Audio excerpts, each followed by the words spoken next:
Okay, good morning, everybody. Today, we're going to finish some pending topics in Unit 7, and the topics are like phobias and what to do when you have a phobia. What is the difference between fear and a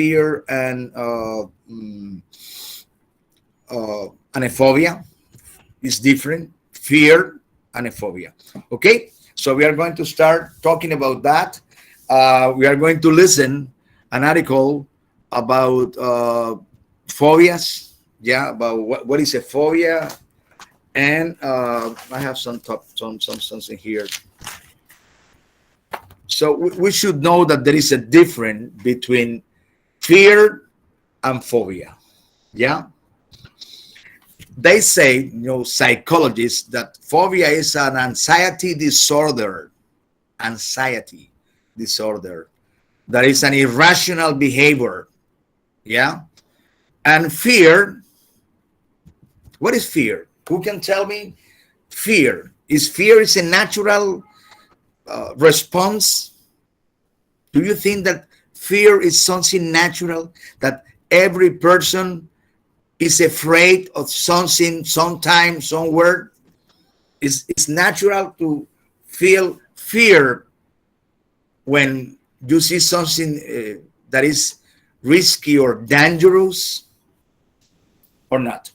Teacher, could be when you have a negative feeling about something, when you have terror about something. Okay, when you are terrified, yeah. But is fear something natural, Maria Angelica? Do you consider that anybody is afraid of something, sometime, somewhere? Yes, of course. Yes, of course. I Fear think that is a it's natural. human. Fear is a natural response when you face something dangerous. It's normal that you feel that you have fears.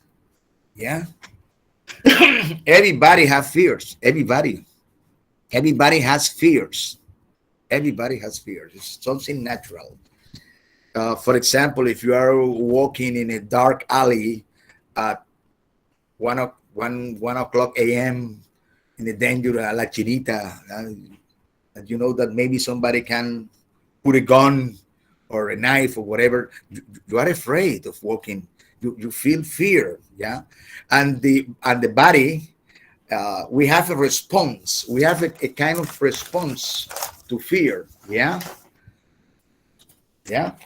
When you are afraid, your heart beats faster. Yeah, you start sweating. Yeah, you feel nervous. Yeah, uh, yeah. Our sweating increases. Our throat gets dry. Yeah, our heart beats faster. And when you face a danger situation, the adrenaline in your body increases. So you are able to do some impossible things.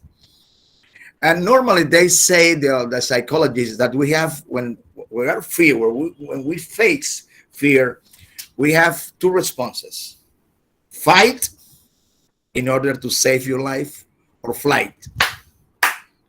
You fight or flight, they say. Fight or flight is the response. Fight, I mean, you fight for your life. Or flight, you run away from danger. Okay?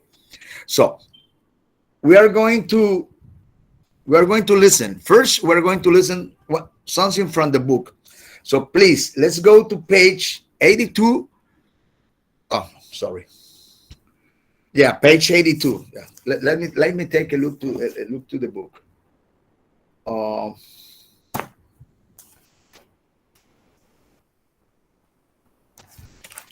yeah, let's go to page 82, exercise C.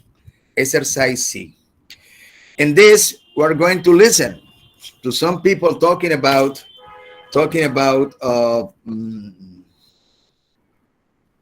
fears.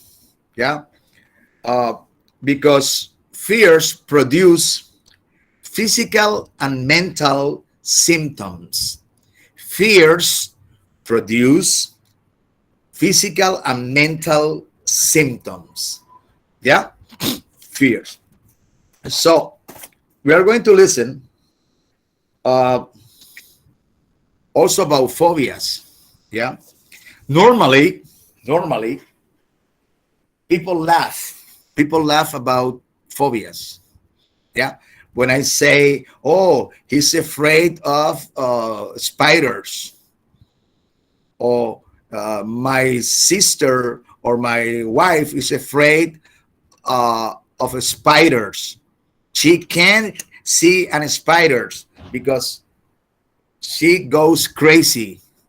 Or maybe you're afraid of a mouse, or maybe you're afraid of a cockroach.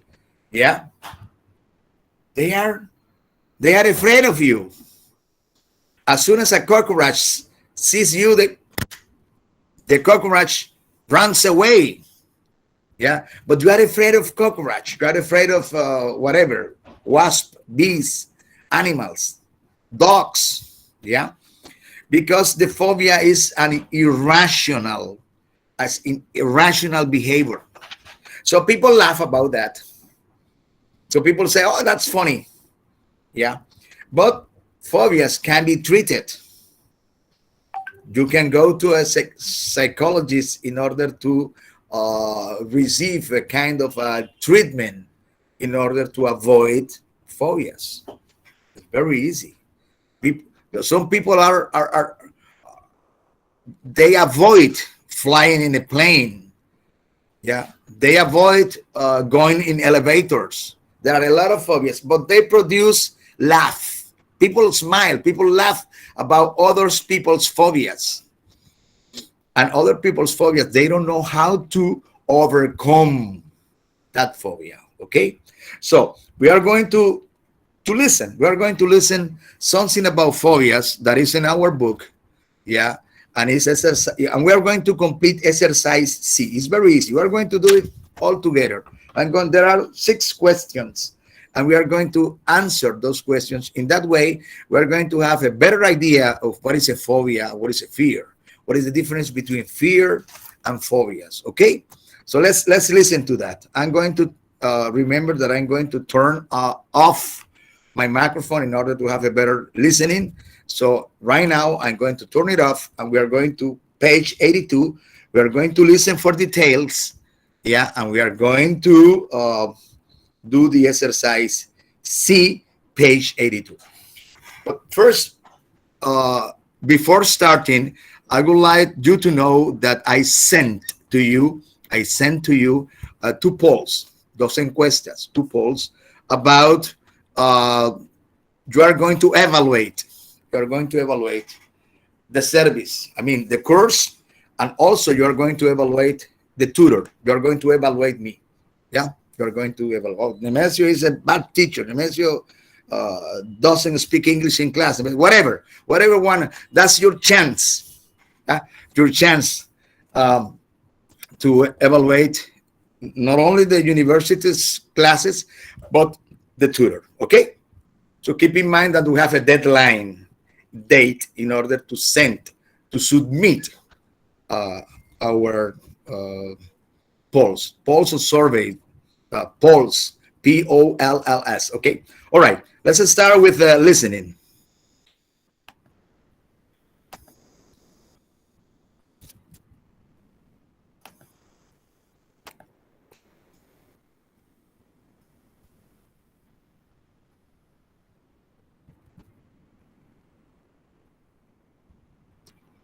Where is this?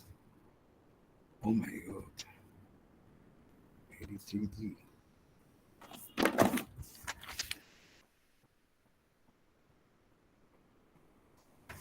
Okay.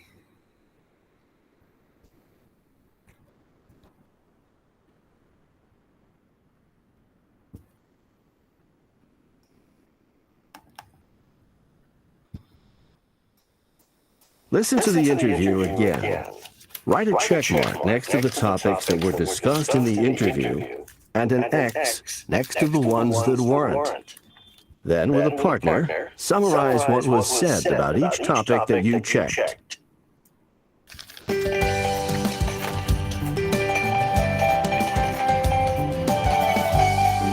I'm Timothy Allen, for It's All in Your Mind. Are you so terrified of getting on a plane that you avoid traveling? Does seeing a spider in the sink make your blood run cold?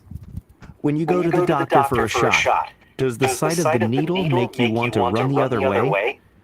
If these situations, or the sight of blood, standing at the top of a mountain, going to the dentist, or being in enclosed spaces fill you with fear, even dread, then you may have a phobia. Today, we're interviewing Dr. Karen Nordlinger of the Cape Town Psychological Association in Cape Town, South Africa. Dr. Nordlinger is a noted specialist in the treatment of phobias. Dr. Nordlinger, welcome. Thank you, Tim. Thank you for inviting me. Dr. Nordlinger, why do movies and TV programs often make fun of people with phobias? And why are there so many jokes about them? I think that's because phobias are often laughed off. People see them as totally irrational, essentially without reason. And people who don't suffer from extreme irrational fears find them difficult to understand. If someone they know develops a phobia, their response is, "It's all in your mind," suggesting that the phobia isn't real.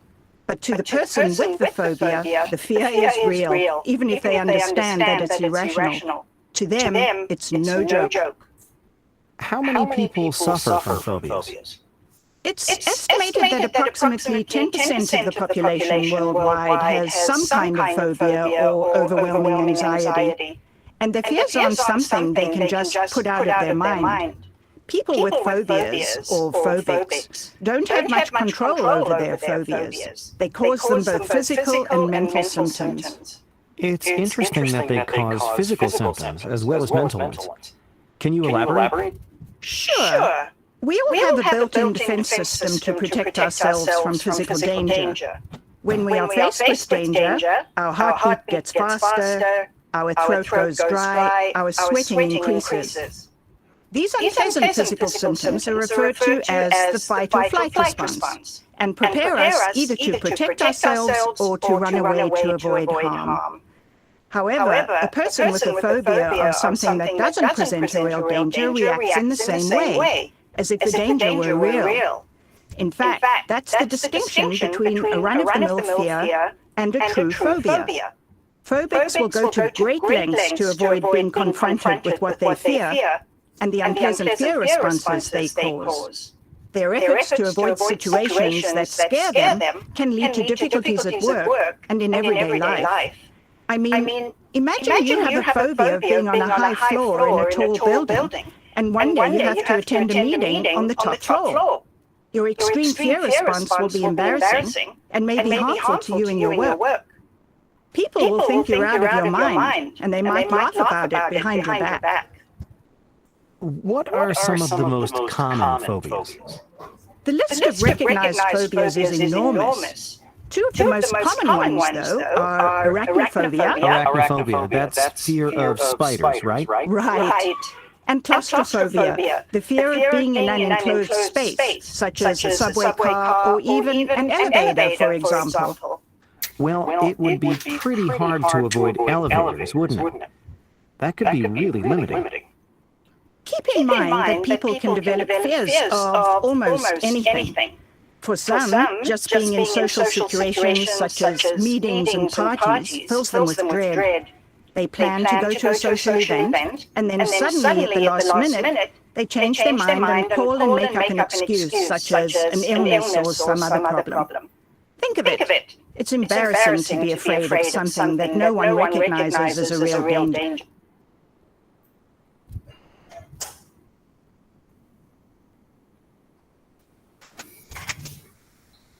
Oh my God.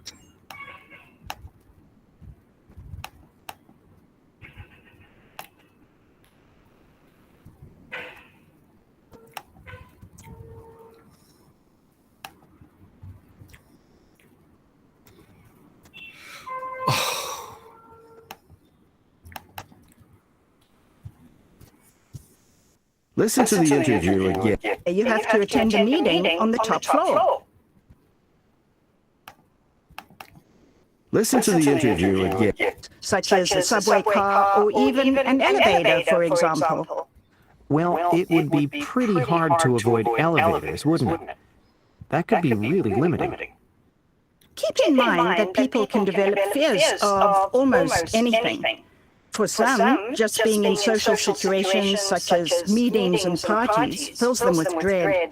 They plan to go to a social event, and then suddenly at the last minute, they change their mind and call and make up an excuse, such as an illness or some other problem. Think of it. It's embarrassing to be afraid of something that no one recognizes as a real danger. So, Dr. Nordlinger, tell us, can people with phobias be helped? Definitely. As with other problems that can be treated, the first step is to make up your mind that you want to be free of your phobia. When you're totally sick and tired of your anxiety taking over your life and are willing to do something about it, there are a number of effective treatments. The most popular one is cognitive behavioral therapy, or CBT. What does that therapy consist of? So, in CBT, the patient is exposed repeatedly to whatever causes the fear. In fact, this therapy is sometimes called exposure therapy for that reason.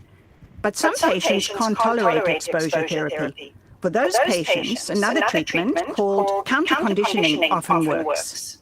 How is counter-conditioning different from exposure therapy? In counter-conditioning, patients are trained to substitute a physical relaxation response for the unpleasant fight or flight symptoms. It can be very effective. So what thought would you leave us with today? I think I'd say to people with phobias, you're not alone. Lots of people have phobias, and if you make up your mind to overcome them, good treatment options exist, and the success rate is excellent. Thank you, Dr. Nordlinger, for an interesting and informative interview.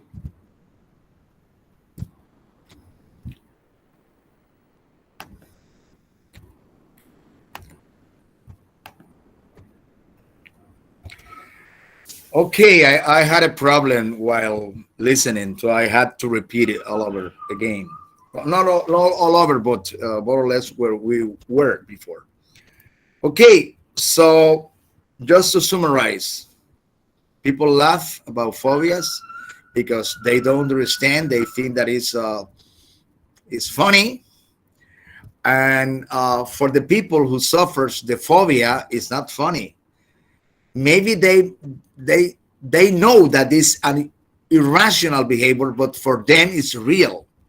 The fear is real. Yeah. So they have mental and physical symptoms. Yeah. So let's do the exercise. Let's do together. We are going to do the exercise together. It's very easy, but it's to understand the exercise. So the first question is, many people think that phobias are, there is a blank, because phobias are irrational.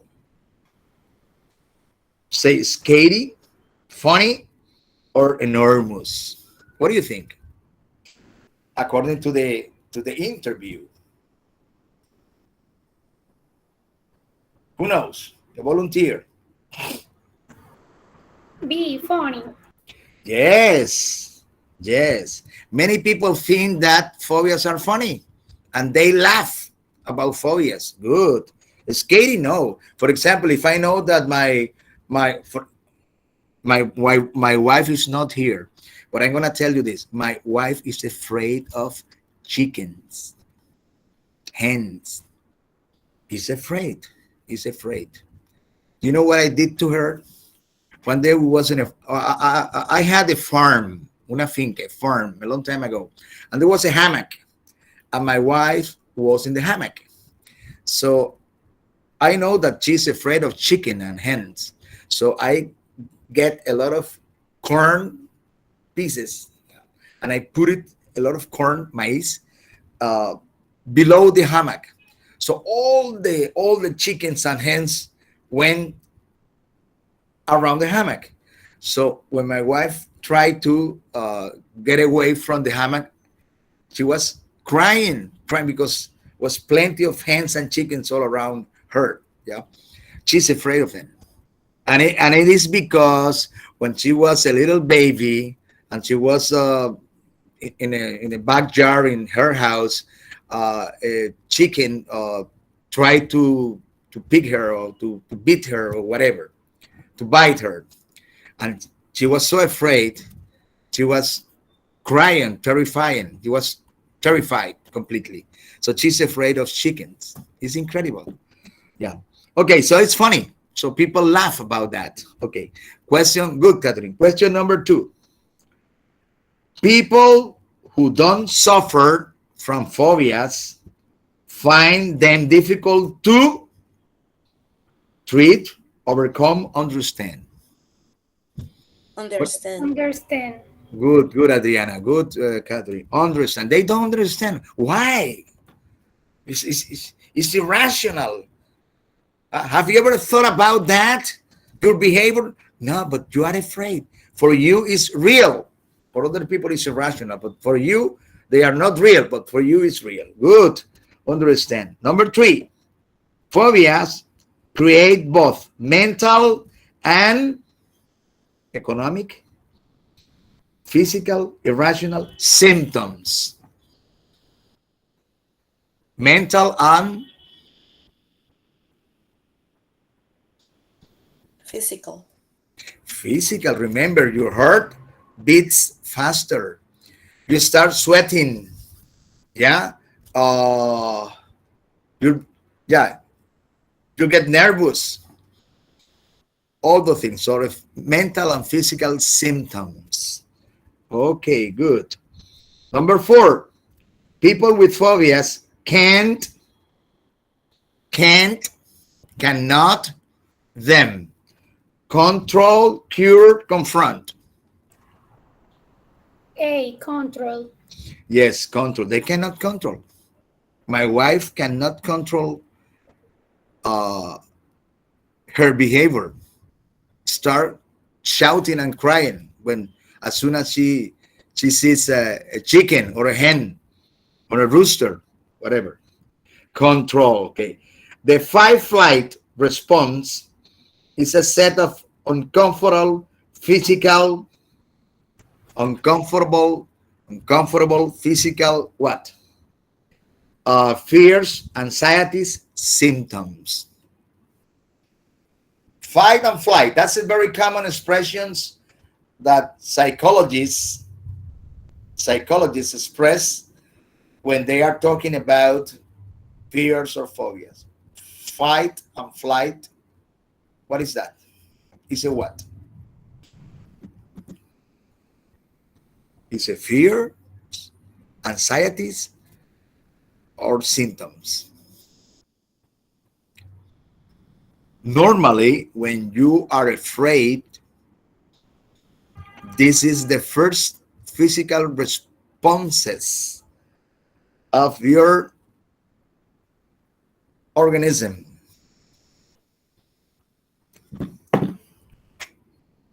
Fight and flight. See, face the problem or run away is something that the psychologists they often expresses. Psychology always expresses that.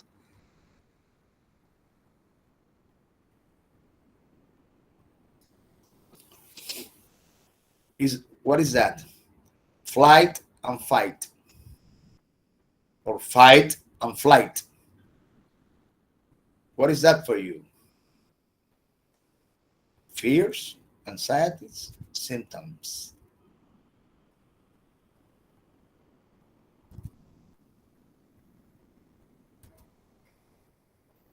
No idea I would say about that? Yeah, they are symptoms. What is a symptom? Symptom is what you shows. It's what you show. There are symptoms. Yeah, symptoms. Similarity. Symptoms, what you are showing, what you are expressing. For example, if you have fever, those the symptoms of a disease.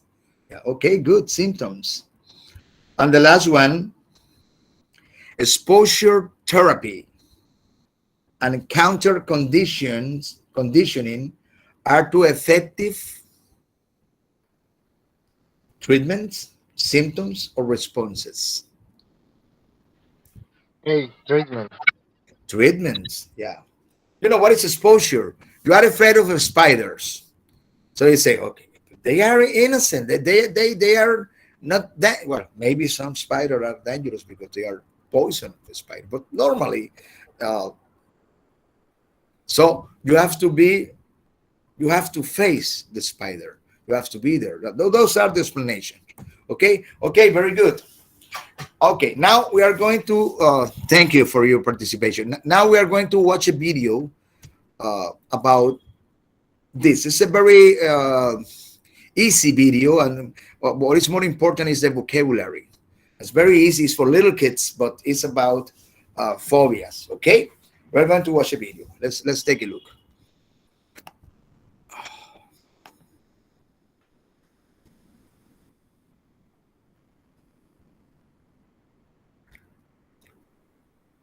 Okay, let's.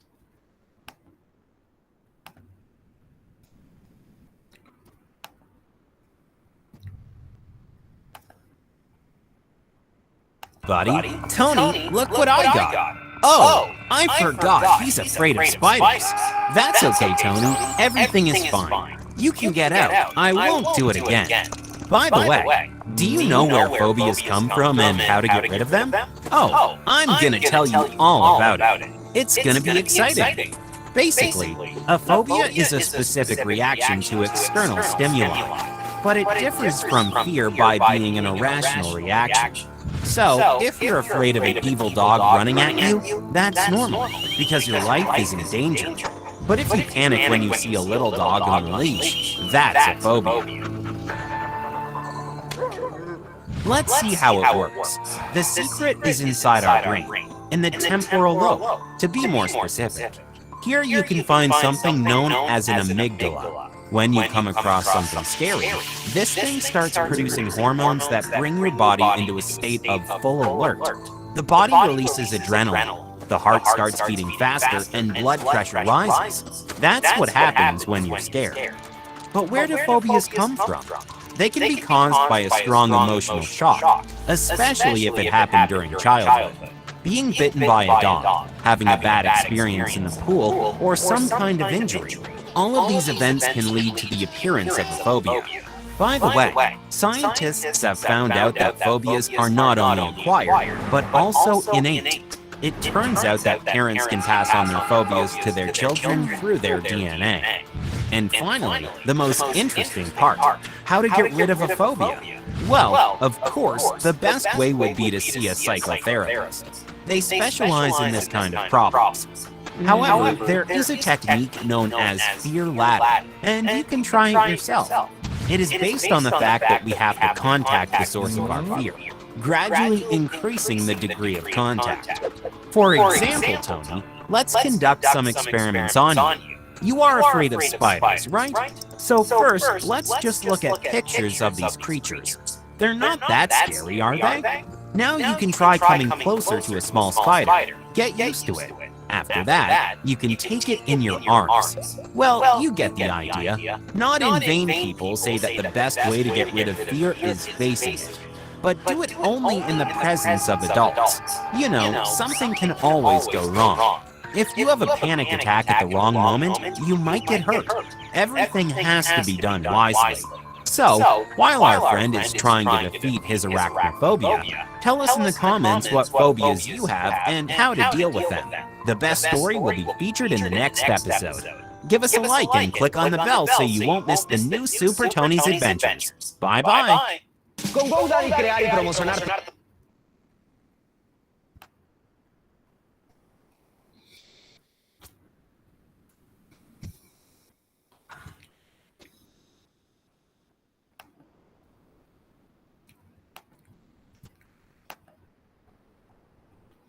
Okay, so this was a video, very easy to understand phobias. Yeah. So you can see that it's an irrational, yeah, it's an irrational behavior. Yeah. It's they say they're talking about it's a kind of anxiety disorder. Yeah. It's an extreme form of fear, extreme form of fear or anxiety. Yeah. Trigger. You know what is trigger? When you have a gun and you shot, you trigger. Yeah. Trigger by a particular situation or object, spider, a dog, yeah, snake, yeah. So triggered by that, yeah, and it's because it's a trauma that you might have when you were a little kid. And also they say that the parents can pass the phobias to their sons or daughters by the DNA. Yeah, that's possible. That's what they have found out.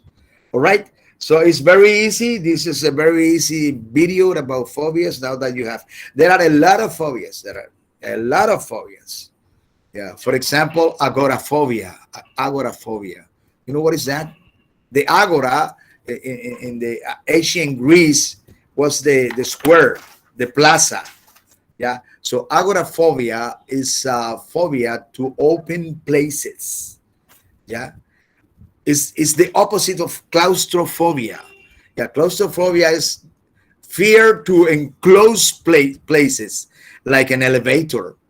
Yeah, and agoraphobia is a phobia, is a fear to open places. I have a friend, a lawyer in Bogota, that she's got that phobia, agoraphobia. He can be in open places, and when he has to be, uh, he needs a friend to be with him because he's afraid of people, of open places. He prefers to be in his office, yeah, in his office or in his apartment, but not in open places. Yeah, it's quite difficult to find out. Okay, any opinion about this information about phobias, about these things? No information. Yeah. All right. Okay, let's continue. Uh, mm, according to this. Okay. Teacher, in my case, I'm claustrophobic. It's Oh, difficult to enter an elevator to know that someone else close a door from the side on the outside, and it's not in my control to open it. I'm very afraid of very small places, or if they cook me very, how do you say, apretando, tight, pushing tight, tighten. Yeah, uh, tighten. Yeah. I, and I cannot free my hands. It's Oh, difficult for me. yeah. No, there are a lot of.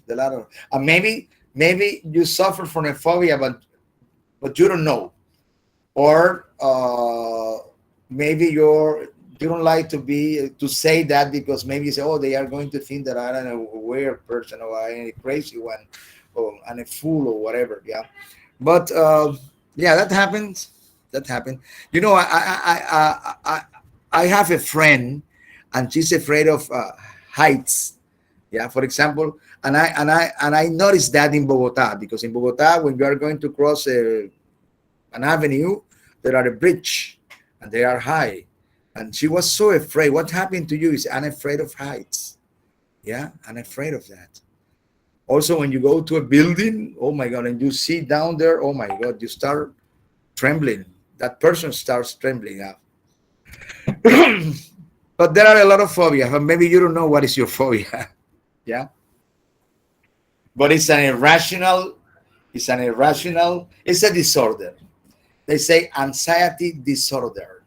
Yeah, it's not rational, but if you are phobic, the phobia phobic, if you are a phobic person, for you it's real. For you, the danger, the fear is real. It's not an irrational one. Yeah. Because remember the cartoon? It is, maybe you are right when you see a dog, the furious dog, yeah, behind you. But when there is a little puppy with a lash and you are afraid of that, you are phobic. All right. Well, any other suggestion, any other opinion about Me, phobias? Adriana, tell me. well, I think phobias, we can overcome phobias. For example, now I remember that when I was a kid, I was afraid of high places, and I wasn't able never to play in those medio arco, those plays in the parks. Yeah, I never was able to cross that because I was afraid of falling. of falling So down. Yeah. I never did it.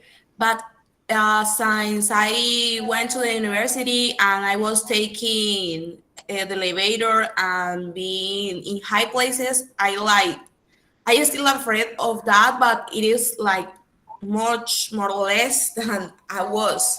So I think we could overcome phobias in some way, but I still know that I am not able to cross that medio arco in the parks.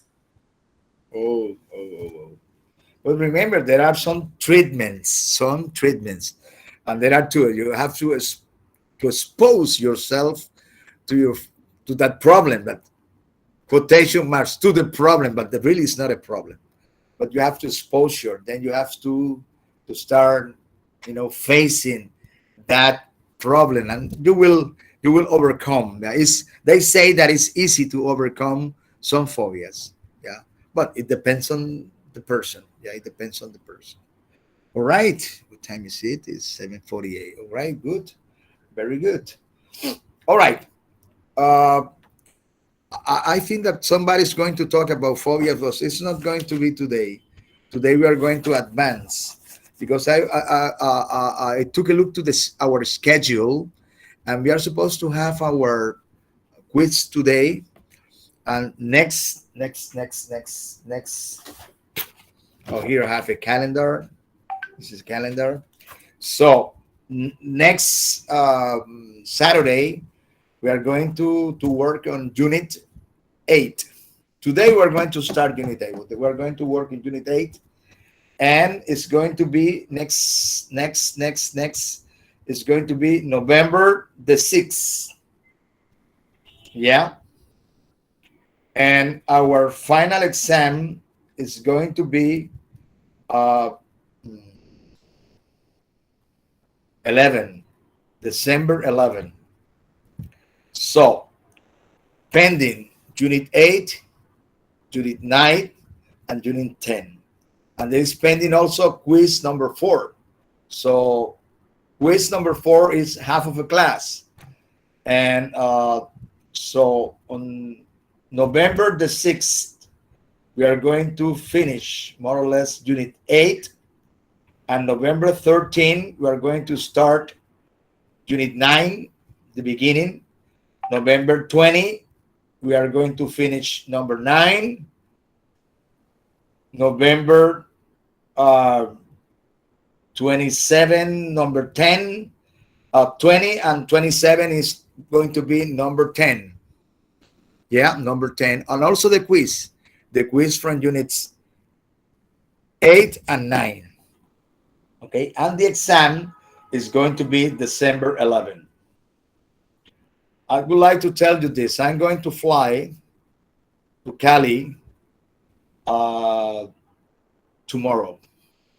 And I will be in Cali till November, more or less 18. So our next classes, November the 6th and November 13th, I'm going to be away. But I'm going to be like the first class that I was in the United States Well, that's going to happen. I'm going to be in Cali. Yeah, on those dates. That's the good part of classes online. And I'm going to fly to the United States December uh, the 12th or 13th. No, I think 13. Yeah. So it means that I have to finish all your evaluations, all your grades, everything, the same date of the exam. So the last and pending evaluation is going to be the final exam. So on Sunday, the on December the 12th, I'm going to have everything ready. I'm going to have everything ready for you. Okay. All right. All right. Okay. The last part of this is about writing. The last subject is about the writing. Sorry, they put some ads over here. It's about writing skills. So it's on page 84. Yeah. And it's very easy. This I don't know why they put this in level 6 students. They say that the verb conjugation has to agree with the subject. The verb has to agree with the subject. One example, if I say Peter has to study. Correct. Peter has to study. Perfect. The verb Peter is using the conjugation in the third person of singular. But if I say Peter and Mary have to study, that's the subject. That you have to, the subject have to agree with the verb conjugation. It's very simple. This is very simple. Yeah. And they have an exercise. They have an exercise that is error correction. So there is an exercise. You can take a look. It's on page 84. You can take a look to that exercise, error correction. And I would like that somebody reads this exercise, error correction. Maybe, for example, I would like that Adriana has an excellent pronunciation. Adriana is going to read error correction on page 84. There are some mistakes, so try to read slowly. So when you notice there is a verb, an error in the verb conjugation, you have to say, oh, here is, for example, Peter speak. No, Peter speaks. Yeah, Peter speaks. Yeah, so that's the error that we are going to find. There are more or less 4 errors in this reading. Okay, Adriana, can you go to page 84, please? Yes. Okay, I will start. Error correction. Okay. Yeah. Error correction. One common superstition in Western countries concerns the number 13. Okay, stop there. One common superstition in Western country concerns is the correct. Concerns, because you are talking of a single one. If you say superstitions, concern, that's correct. But this is one common superstition. Concerns. Okay, continue, please. Okay. Of number? Because the number 13. Because they are considered unlucky, many situations involving the number 13 is frequently avoided. Well, there is another. Okay. So they say one. Okay. There is another problem out there. Many situations, several situations, plural. Yeah? Plural. What happened? Involving the number 13 is frequently. Are frequently avoided. Excellent. Good. Very good. That's the second one. Continue, please. For example, in the past, the 13th floor of Tall apartment buildings were often level 14. Okay, another problem over there. For example, in the past, yeah, what happened in the past? The 13th floor In the past, the 13th floor, that floor is where singular, it is was. was the tall apartment buildings was often labeled 14. Good. Continue. While that is rare today, there are still many people who are uncomfortable renting an apartment of the 13th floor. Good. Okay, I don't think there are mistakes No, there. no, there's no Okay. problem. In addition, there is a general belief that Friday the 13th brings back luck, increases the chances of mishaps, and make it more difficult to get things done And effectively. that increases the chance of mishaps. And what happened? Make is makes. Makes. Good. Excellent. Makes.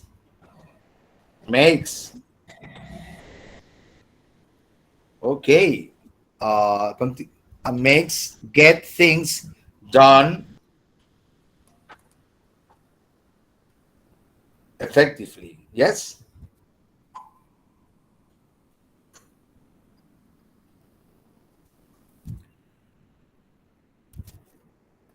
Do you understand all the words over there?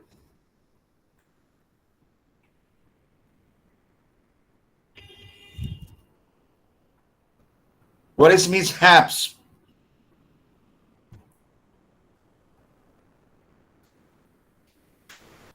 You say mishaps increases the chances of mishaps.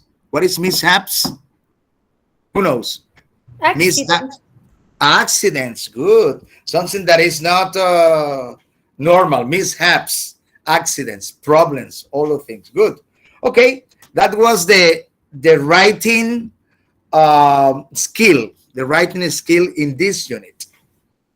Yeah. That we have uh, uh, to agree. We have to agree the verb with the subject. Yeah.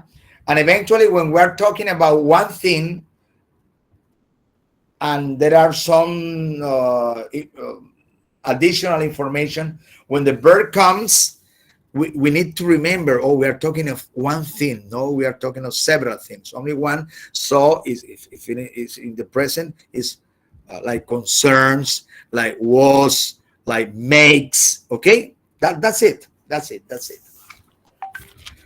And we have finished. We have finished with this writing skill activity of reading something with some kind of mistakes. Yeah, birth agreement, birth agreement with the subject. We finished uh, unit 7. Unit 7. Right? Okay. Again, uh, unit 7 is simple. Remember that in grammar we talk about articles, the use of articles, and the use of articles with count numbers and non-count numbers. That's very simple. Something that you studied before, but this is like a refresh, like a review of this grammar, simple grammar. All right. Again, it's 8 o'clock. Um, we are going to start Unit 8. We are going to start Unit 8. And according to this schedule, uh, Black Cat is single of bad luck. Okay, completing a correction. Here we are. Okay, let's go to Unit 8. Let's go to Unit 8. And you know that this is one of the units that I like.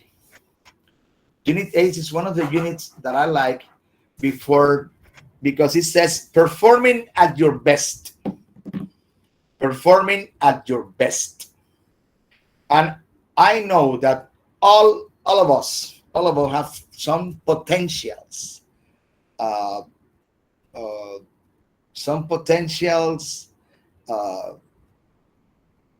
things inside us. I think that all people are talented with something. No, no, no. He says stupid person. No, I believe that they are not stupid person. Of course, that maybe if you have problems in your brain or whatever, okay, you can. But stupid stupidity is not. It's not uh, it's not something that all we have. No, no, no, no. We are intelligent. Maybe we are intelligent in one way and not in the other way. Some people are good at excellent at math, are excellent at math, but they are not good at other subjects. They don't like history, for example, and they are not. They lack of sensitivity. Uh, there are people who are good in humanities. Yeah, people that are especially in psychology. They study the other person. Yeah, they know exactly how. Because of that person behaviors, they know exactly how that person is going to react when facing specific circumstances. Yeah, so it's very important for that. Some people are good at math. I am an engineer, and I have known many engineers that they don't care about politics, they don't care about history, they don't care about social problems, economical problems, about social disorder. No, no, no. Only math. Yeah, they know only about calculating, about this. And they don't have a good vocabulary of other things because they are not interested in other things. Do you think that that person is, for example, interesting? Maybe he's interested in his field or her field. Yeah. But in a conversation, they don't have many ideas or many opinions to say. Yeah. So maybe you are good in one field and maybe you are an ignorant in another field because there are so much information. So it's impossible that a person knows everything. Okay. So here we have in this unit performing at your best some goals that we need to reach, we need to get by the time we finish the unit. For example, communication goals. Let's go to page 86. Communication goals.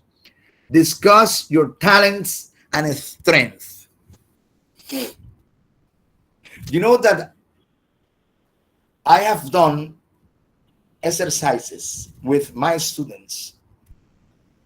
I've been a teacher for more than 10 years, English teacher, because in the past I was a teacher of many other things. As an engineer, I was a teacher too, but different subjects, not English. Yeah, not English. And I remember that I could be a good English teacher when I was teaching some classes in English to engineers. So I have to prepare my class in English to engineers. And when I had to explain a project in other cities, in Holland and the United States and in Mexico, I went to Mexico to explain what the audience was people from all over the world. So I had to speak in English. And I say, oh my God, I can be also an English teacher because I can make myself easily understood in English. And that's why I started teaching English classes. But the first thing is that and the question that I've done to students is, what is your strength? What do you consider is your strength? For example, Ana Milena, you are a talented lady. Yeah, what is your strength? Ana Milena. Mr. Sorry, I can understand what's. The question, no. Oh, What no, do no, you, no. what is your strength? ¿Cuál es tu fortaleza? Strength. What is your Okay. strength? Okay. My strength is singing. Singing, of course. You're wonderful. You're an excellent singer. You are talented. Yeah. You are talented. Yeah. You are a gift person with your voice. Yeah. Excellent. For example, Adriana, what is your strength? Well, I consider I'm good at learning languages. I mean, I am good at English, but I am the worst at singing. I have Ana a Milena weird can teach voice. you how to. Uh, yeah, excellent, excellent. Adriana is excellent, is good at languages. Yeah. And Aldair is a teacher also. What is your strength? My strength is writing. I believe Writing. that I'm writing, yes. You can write a letter, you can express your ideas writing. Yeah. Good, excellent. But maybe Aldair is not good at singing like Ana Milena. What about Nayli? Nayli Carrillo. What do you consider is your strength? Teacher, you can repeat it. I What is don't. your strength? What are you good at? Okay. Um, I'm good and I'm the arts. Arts. Yes. Uh, I like arts, there are different painting, arts. Painting or drawing. I drawing, like, yeah, singing. I like singing. singing Um, too. Oh, good. it's me. Very good. My, Very good. And Vanessa Juliana, what do you consider is your strength? What are you good at? Teacher, I am very perseverant. You are I'm what? very optimist. Oh, you are an optimistic person. Good. Do you know that that is a very important attitude toward life, to be positive. A positive Moreover, person. I prefer, in these times. yes, in these times, I prefer a positive person that always is irradiating, yeah, something positive, yeah, because we are looking for something, yeah, but a negative person is going to diminish, is going to retard our targets, our projects, our whatever. It's very important. It's a very important behavior to be positive. Okay, and this is something that when I start asking about what is your strength. Many people say, "Oh, I am good at," and but what a difference when I ask, and what are your weaknesses? What are your weaknesses? And people don't know exactly what are people's weaknesses. Weaknesses, debilidades, they don't know exactly. For example, I learned that I am not very good with order. Everything for me is a mess. So when I started working, I know that I have to have everything, that there was a place for everything, and everything has a place. So when I was the manager of a company, I look all the time for discipline and order people to be under my command, because they were going to help me. They were going to help me in having everything in order. Yeah, because I was not good at ordering. Order, I mean, to put things in their places. Yeah. So it's quite difficult. It's quite difficult to first to understand your weaknesses and what to do with your weaknesses. Yeah. A question. For example, can you tell me what is your weaknesses, or what are your weaknesses, or maybe just one weakness. Yeah, who can tell me, teacher, I am not this, or I am disorganized, or I forget everything, whatever. Who can tell me something that is a weakness for you? A volunteer. Difficult to say? Mister, me. Hannah Milena. I think I am a little procrastinator because Oh yes, I put procrastinate. things to do the at the last minute. You wait till the last minute to do things. Yeah. Yes. And then you are in a hurry. Yeah, that happens. But it's, this is more difficult to accept. Yeah. You have to rationalize yourself. You have to be rational. Oh, okay, this is something that I want to improve. You have to know yourself. You have to know yourself. And that is something that I like, because this is something that I work for so many years. The SWOT matrix, the SWOT. In Spanish, matriz DOFA. Yeah, SWOT. SWOT comes from strength, weaknesses, threats, and opportunities. Yeah, the SWOT. I'm going to write it down here.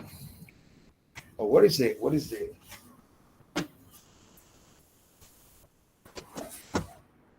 I'm going to write it down here.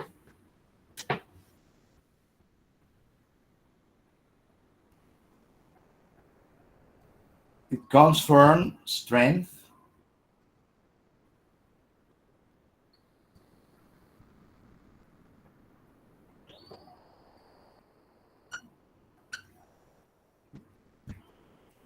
sorry.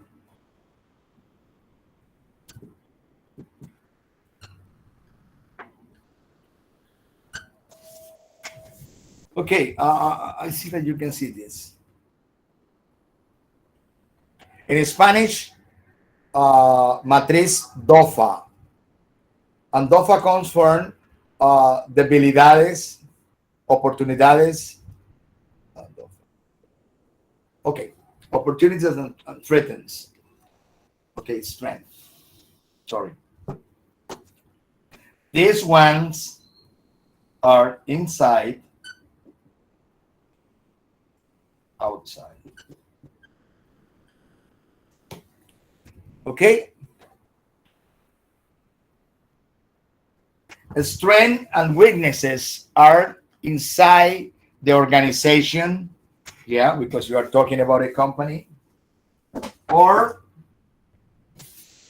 inside you. Yeah, you are able to do this. You are not very good doing the other thing. It's your strength. It's something inside you. Your weaknesses also inside you. And opportunities, it's outside. It's in the world, in the city, in the country. Yeah, and threats are also in the world. Yeah. For example, if you have a company, uh, you are producing, for example, candies, and there is another company producing the same product. That is your enemy. Yeah. So it's in the outside world. It's a threats for you. Yeah. And opportunities. Maybe opportunities is, for example, nowadays, you know that there are a lot of companies that they need people, bilingual people. So there is an opportunity for you. If you are an engineer, if you are a psychologist, if you are a business administrator, if you are whatever, an architect, they need people, bilingual people. Yeah, bilingual people. So there are a lot of opportunities for bilingual people to work. Yeah, a lot of opportunities. Call centers, all companies, they need people with English abilities. Yeah, English abilities. So those are opportunities. Those are opportunities. So we are going to oh, I don't know if I have we are going to watch the videos about this because it's an excellent exercise for you. An excellent exercise for you. You know that when I was a teacher of mm, other subjects, not English, we talk about this metrics, the SWOT.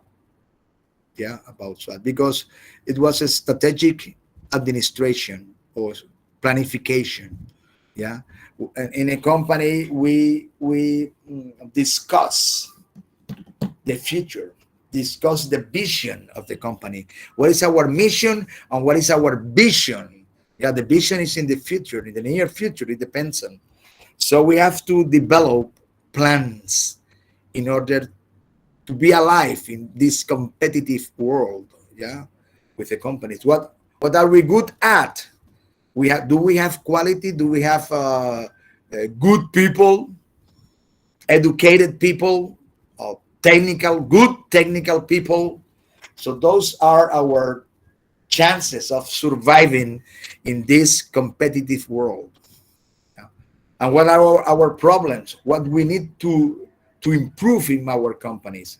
Our weaknesses, our opportunities to improve many things. So those were subjects, and I put in practice because I work more than 20 years for a Dutch company. I worked more than 20 years, so I learned a lot about how to improve a lot of things. A lot of things. Okay, so this is this unit about. Let's take a look to the other goals of these units. So discuss your talents and strength. Suggest ways to improve, to boost. Boost is like a oh my god, there is somebody there. There is somebody in the street with a microphone selling and doing a lot of things, offering a lot of things.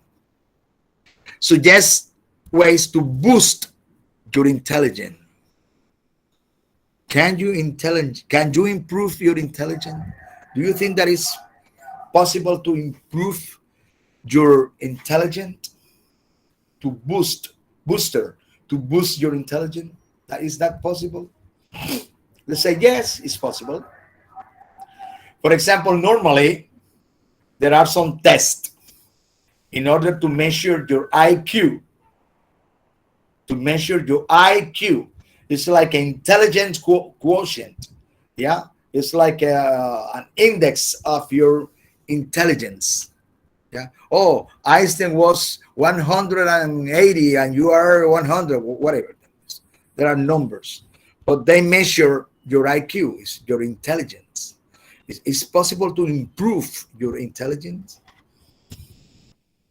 I think it's possible, yes, with education, for example.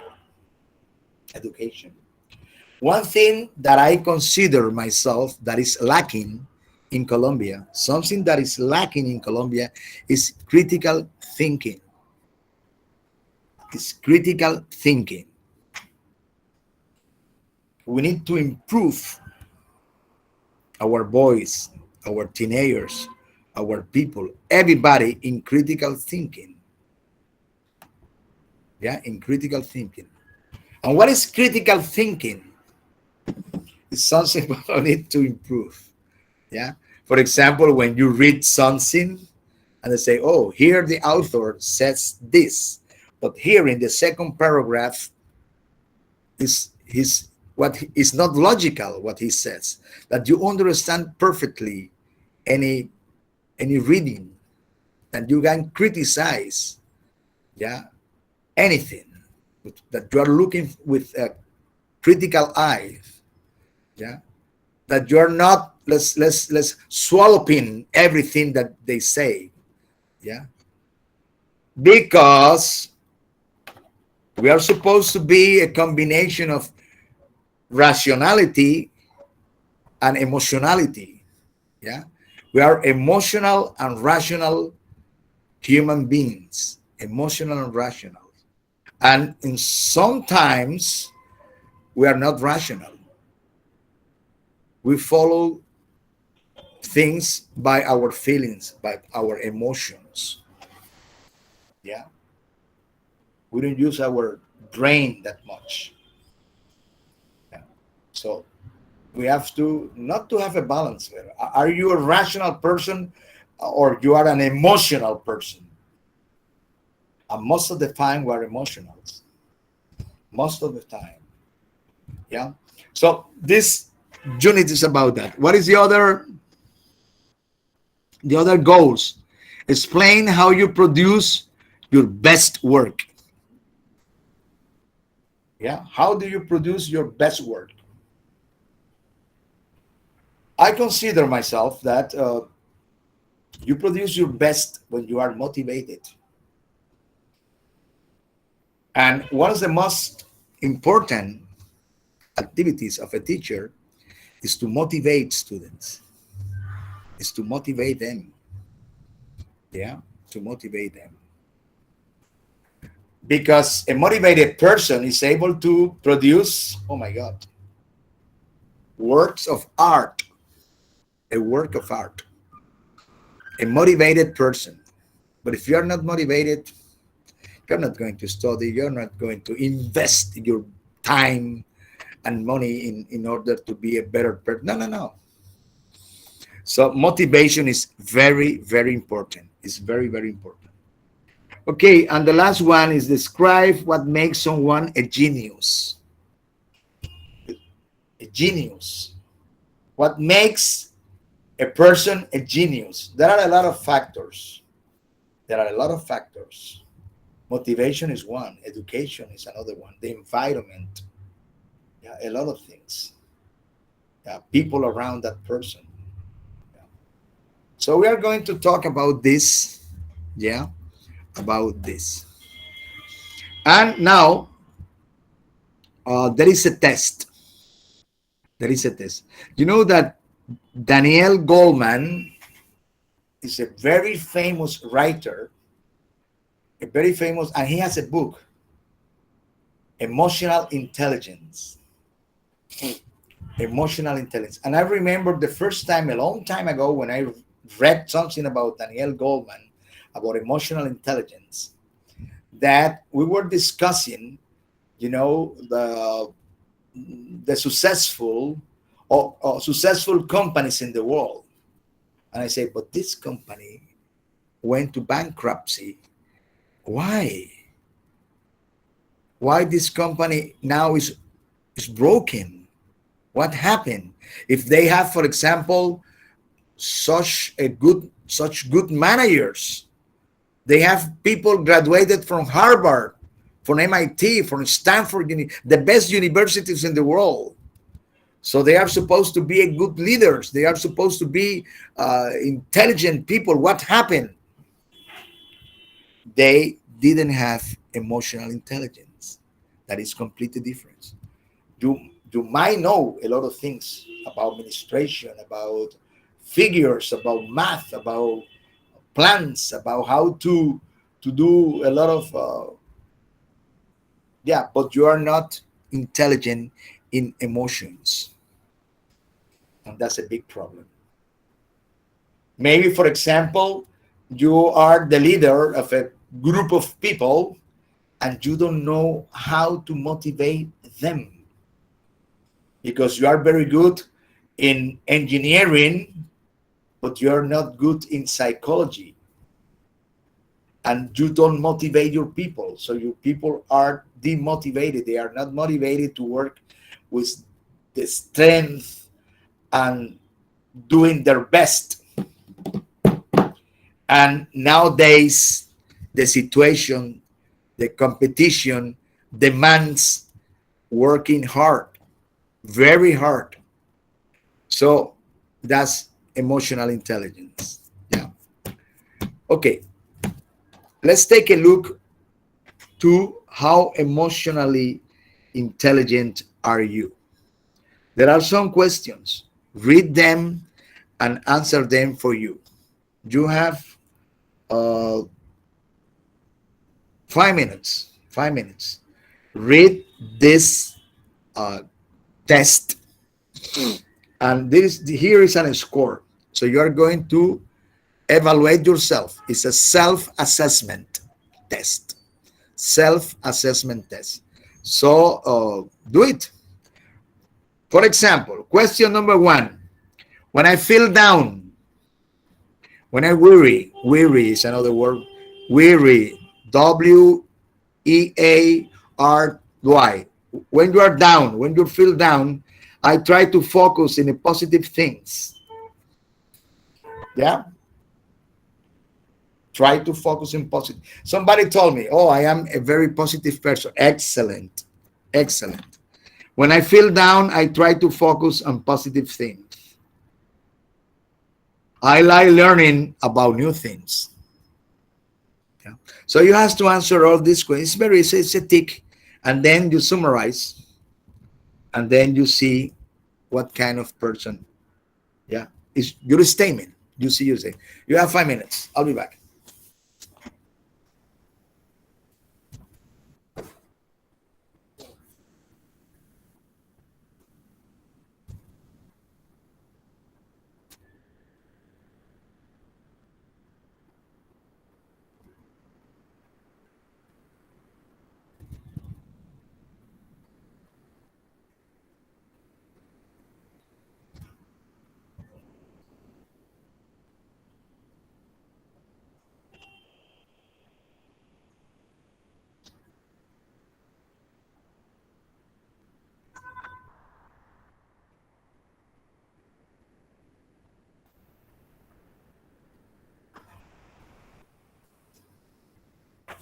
Sorry, incidentally, I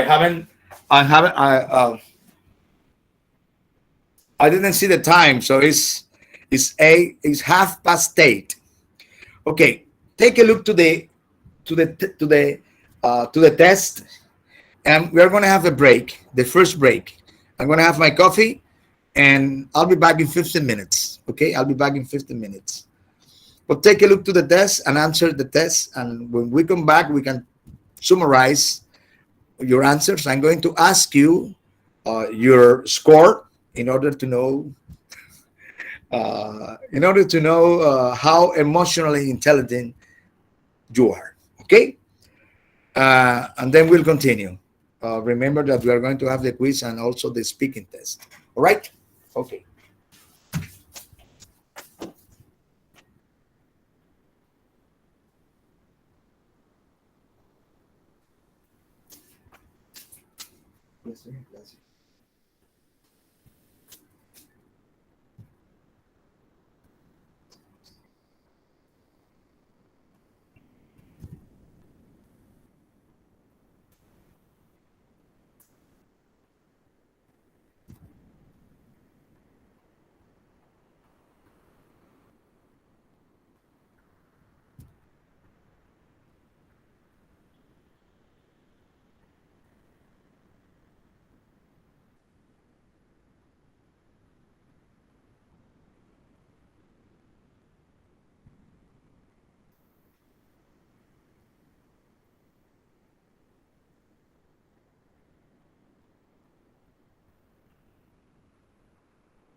Ah, corazón, tengo un break ahora.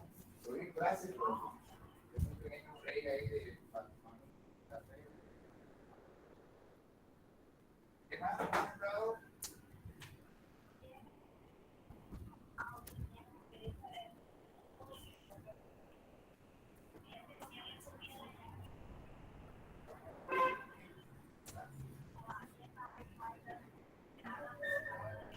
Ah, qué bien. Sí, eso no le pasa nada.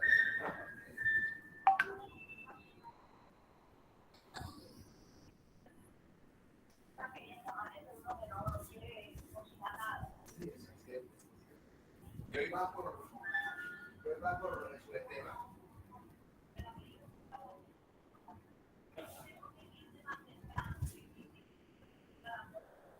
Ya, ya. Ya, ya.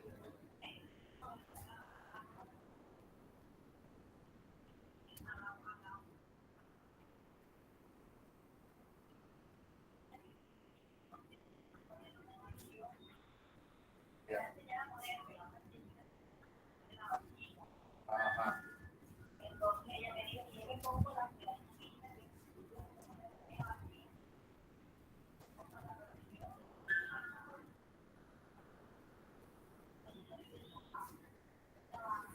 Ah, ya, ya, ya.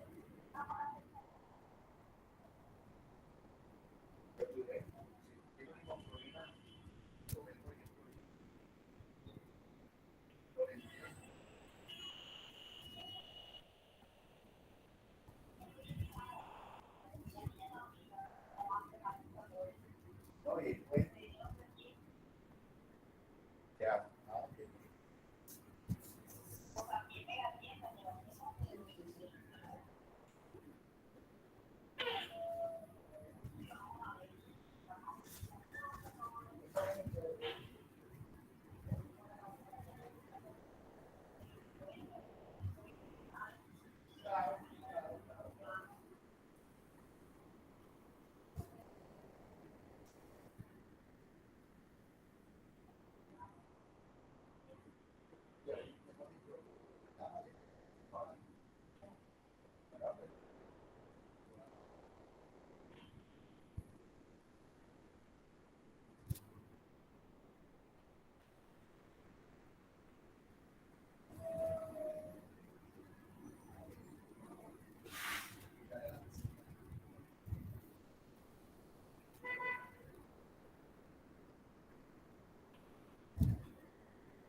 Siempre son 2 semanas, entonces mi mamá me encontré el cine, 4, 5, 6, entonces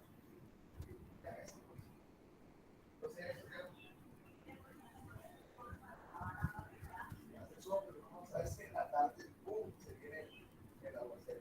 De todos modos, eso es lo que voy a hacer ahora en la aquí y hablar contigo a ver si todavía tienes calma, porque no que estar a las 6 de la mañana, a las 7. Entonces, tengo que ser 2 3 temprano y llevarme los carnets de la vacunación, de todos los que hay, hacer todo, es decir, aplicar todas las cosas. Prácticamente yo me estoy ocupando de todo ese medio.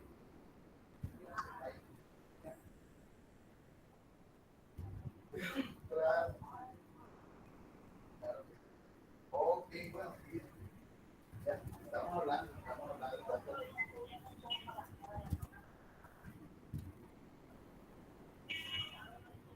No vengáis aire, pero un día le ando a un y salgo de Puerto Rico.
Oh, sorry.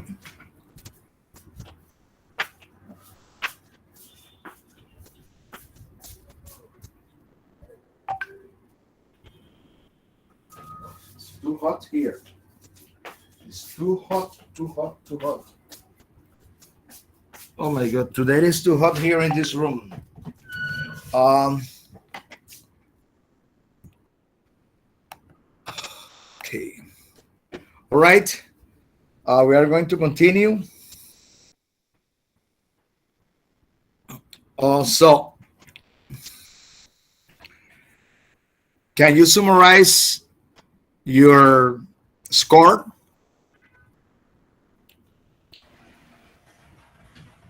Yes, teacher. Okay, Jorge. What about you? My score is average IQ. But it's more or less how much? 9 to 12. 9 to 12. You have an average EQ.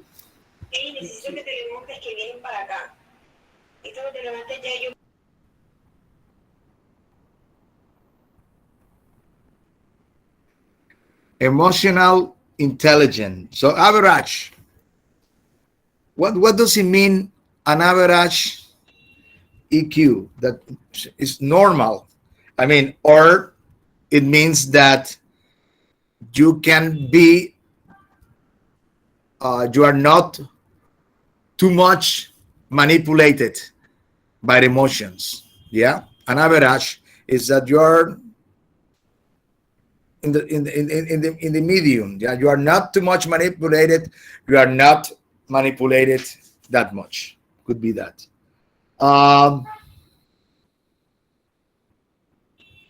According to you, what does it mean to have a very high EQ? What does it mean? A very high EQ. I don't know, probably that you are able to handle with problems or issues in your life. You have intelligence. Emotions can change your behavior in such a moment. For example, I'm going to tell you this. There was a lady who helped us for almost 25 years. 25 years. Yeah. She worked with us, helping, cleaning the house, cooking, a lot of things for more than 25 years. And last week, she got sick, very sick, with a cancer. It's a cancer. And really, my wife was destroyed because she was like a member of our family. And my wife is completely destroyed. Some other people are not, it's not that they do not have feelings, but that situation that is normal in our life is normal, but it's very sad. Yeah, can make us very, very sad. I'm sad, but I am not like my wife, that my wife is not sleeping, crying every time she receives a phone call from the hospital. She's almost crying. She's in a very bad situation right now. It's very sad situation right now. Okay, so this is just to let you know that how emotional, yeah, how is your emotional intelligence? How is your emotional intelligence? Yeah, it's very good that you know about you. That you know about you. Okay, it is. Oh my God, it's going to be 9 o'clock. It's going to be 9 o'clock. Okay, let's go to page. It's about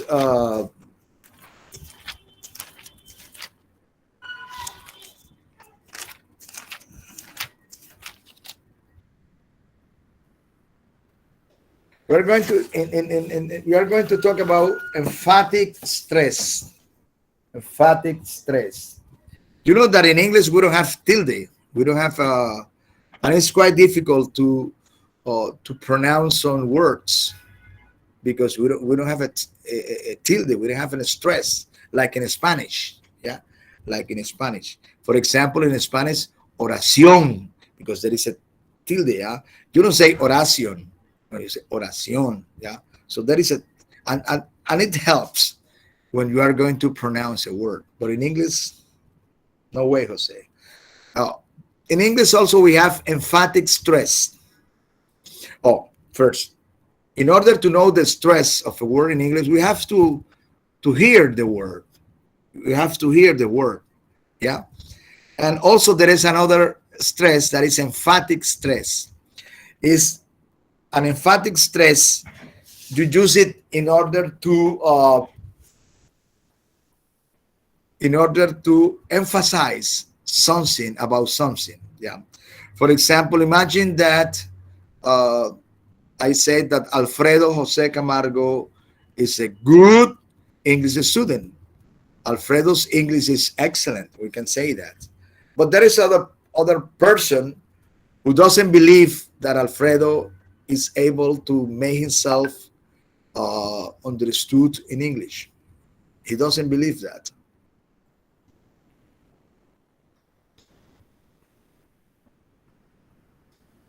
I received a message from. Yeah. I'm receiving a message from Nayeli that has problem with the internet. Okay, okay, all right. Uh, we were talking that somebody doubts, somebody is not convinced that Alfredo's English is good, is excellent, and I'm going to tell him that Alfredo speaks good English, and I say, you know, Alfredo does speak English. Alfredo does speak English. Yeah, él sí habla inglés. But that's emphatic action is done with the auxiliary verb do. He does speak English.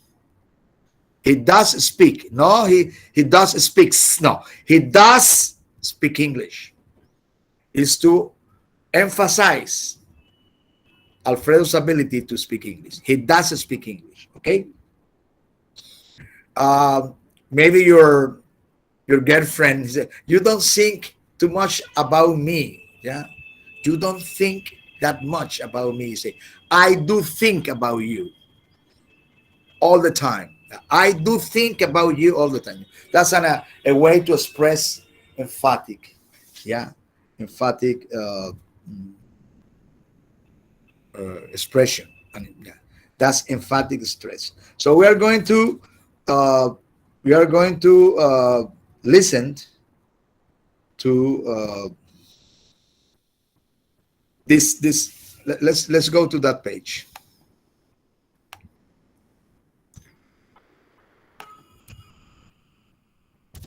Oh, sorry, I went to the other.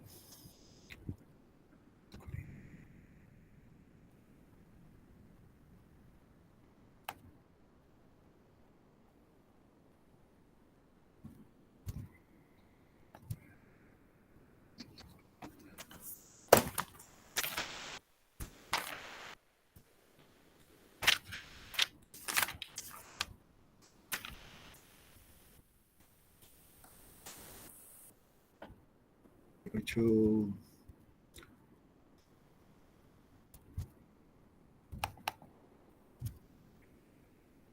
okay, page and practice. Sorry, page 148. Page 148. Okay. Listen, don't forget the microphone. Oh, I have to. Okay. Let me go back.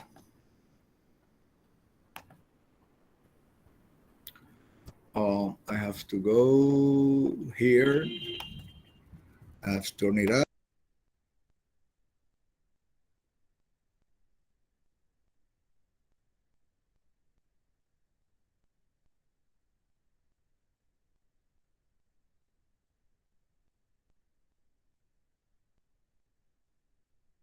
Listen and practice. 1, She is getting a lot of lead roles these days.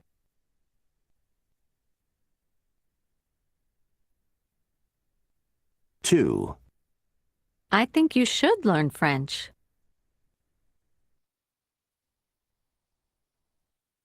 3, Actually, I think I have eaten there before.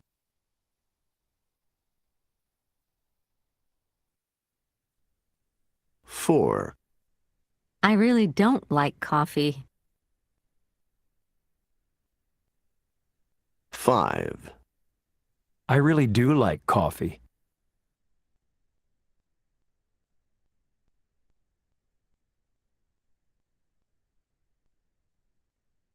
'Listen and practice. 1, She is getting a lot of lead roles these days.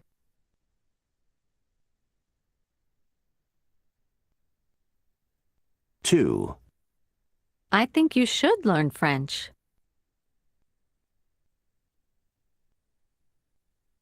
3, Actually, I think I have eaten there before.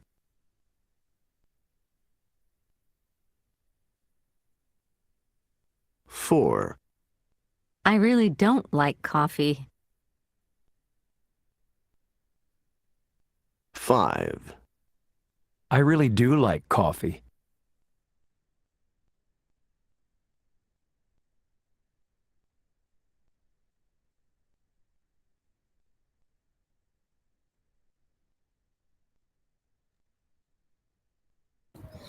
See, if you pay attention to the last two sentences, I really don't like coffee. I really do like coffee. Those, I really do like coffee. You're emphasizing that you do. Yeah, I do really like coffee. I really do like coffee. Yeah, so it's a way of emphasizing a sentence. Now let's listen to page 149. And for example, the first sentence is, I agree. She does make great food. Yeah, she does make, it's not the same. Yes, I agree. She makes great food. I agree. She does make great food. That's different. You are emphasizing it that way. So listen, it's a listening exercise.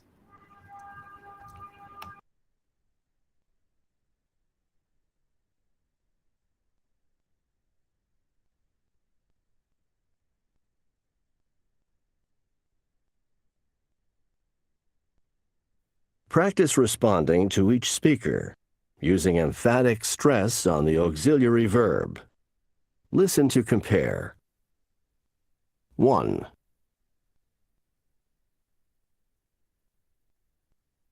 I think Olivia's a great cook. I agree. She does make great food. 2,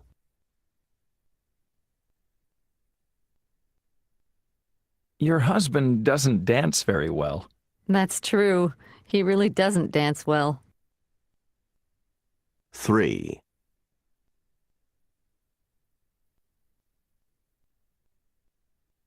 Can you eat seafood? Actually, I can't eat seafood. I'm allergic to it. 4,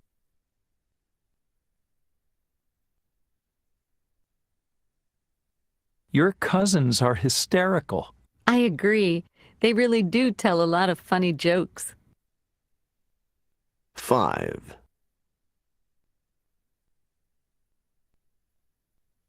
Anna's report is late again. Well, she does tend to procrastinate. 6,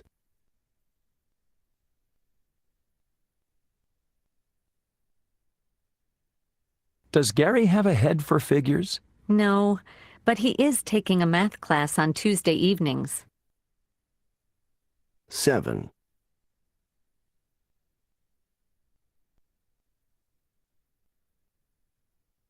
I think it's time to tell everyone you're going to quit. You're right. I should tell them sooner rather than later. 8,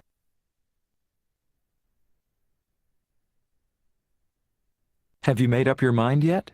No, but I have been thinking about it.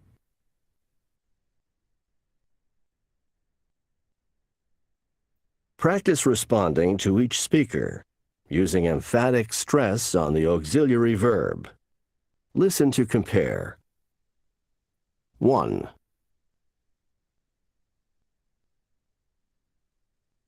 I think Olivia's a great cook. I agree. She does make great food. 2.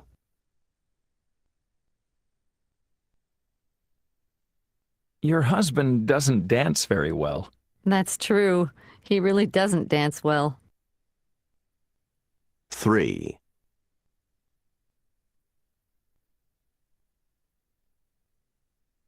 Can you eat seafood? Actually, I can't eat seafood. I'm allergic to it. 4.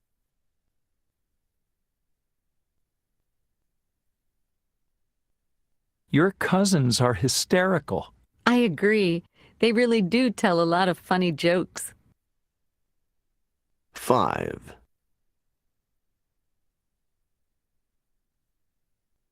Anna's report is late again. Well, she does tend to procrastinate. 6.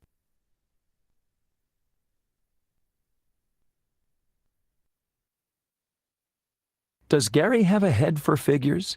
No, but he is taking a math class on Tuesday evenings. 7.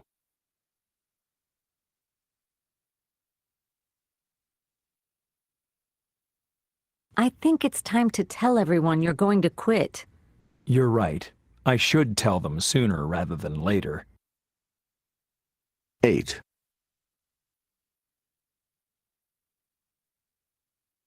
Have you made up your mind yet? No, but I have been thinking about it.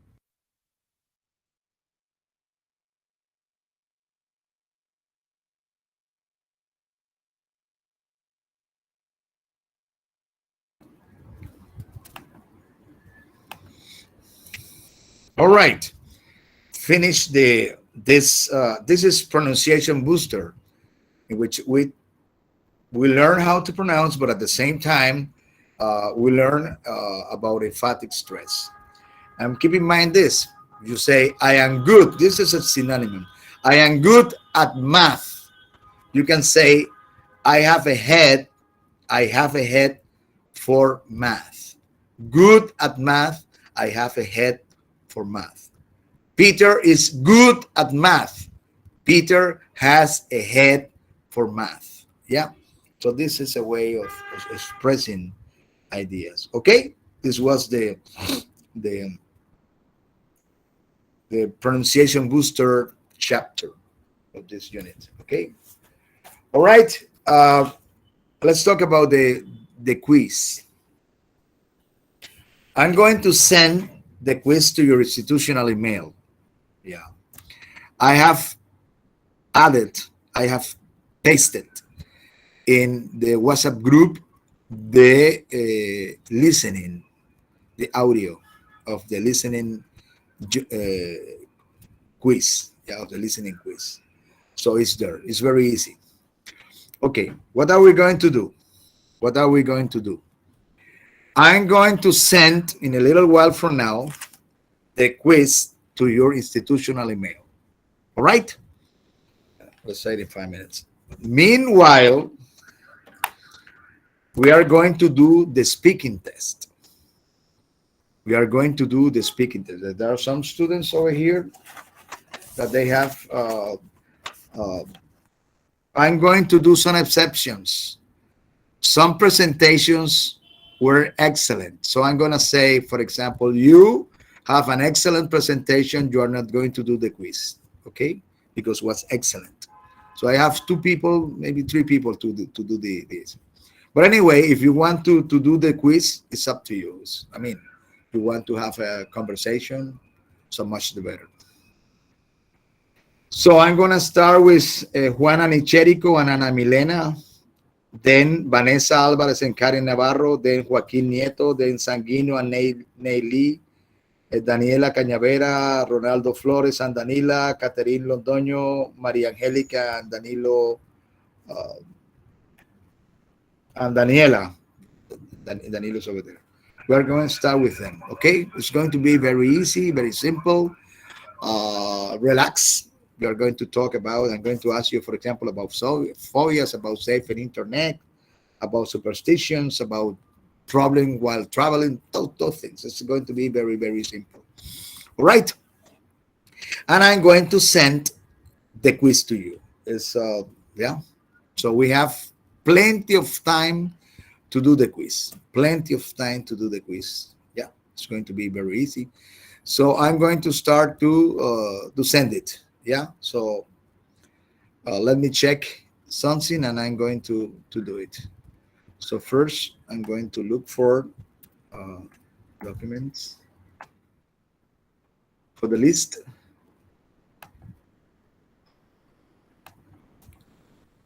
I have to copy the list. Sorry.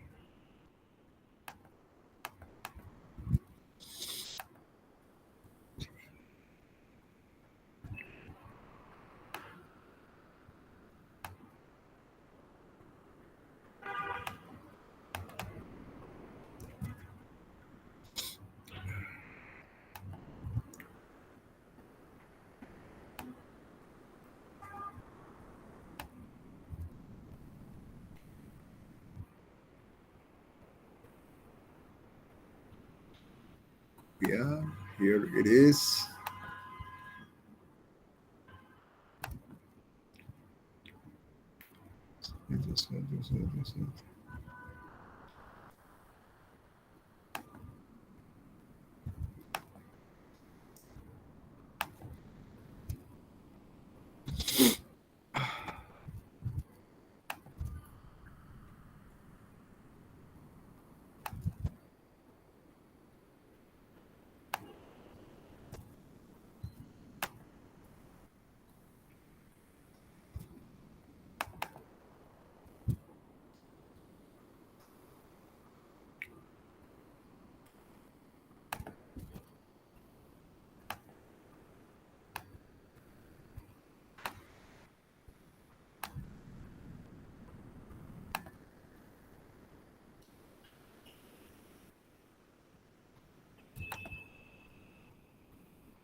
Okay, you can check your uh, institutional email, and there you're going to find quiz number 3. Quiz. If you have any questions, please let me know. You can do it through the WhatsApp, or here in class. In the class, you can ask me any questions about it. Okay. Okay. So also we are going to start the quiz number 3. So I'm going to give you 5 minutes. I'm going to give you 5 minutes, and I'm going to start with Juan Anicharico and Ana Milena, then Vanessa and Karen Navarro, then Joaquin, then Sanguino and Neyli, Daniela Cañavera, Ronald Flores and Danilo Alba, Catherine, Maria Angelica, and Daniela Cavadilla. Okay? Cañavera. Okay? So in 5 minutes, you can take a look to but in 5 minutes, we are going to start the speaking test. All right? The speaking test. If you are not in this list, I will ask you about any topic. Okay? Okay, you have 5 minutes to take a look to the quiz, and you have 5 minutes to start the speaking test. Okay, in 5 minutes, we start the speaking test.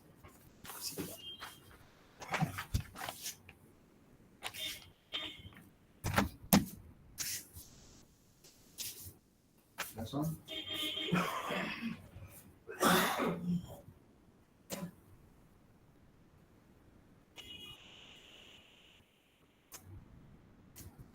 Yes.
Iba para el salón de belleza, o sea.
Sí, yo bajo ya, yo le pido un permiso aquí en clase.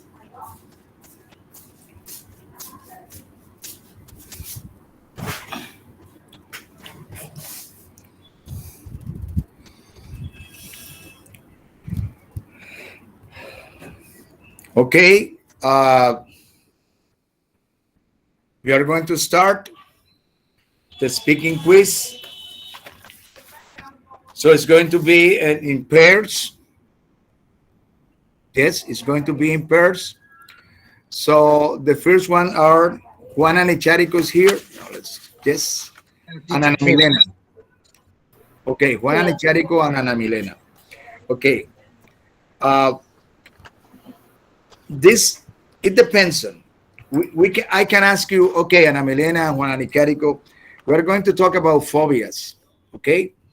For example, what is your opinion about phobias? Everybody, they say that it is estimated that 10% of people, 10% of the people in the world suffer from a kind of phobias, 10%. And also there is a difference between fear and phobias. There is a difference between fear and phobia. Everybody has fears. Everybody has a fear about whatever. And a fear depends on of the circumstances. Leo. Excuse me, there's somebody talking here. Leo.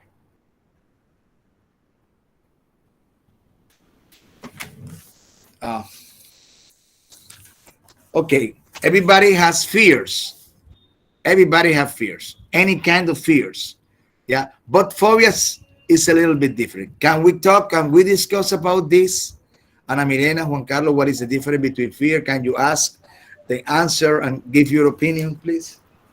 Well, mister, I think fear is a normal situation when you are scared about something, and you think in a moment, and when pass the time, you forget that fear.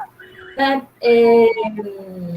phobia is extremely is irrational anxiety disorder.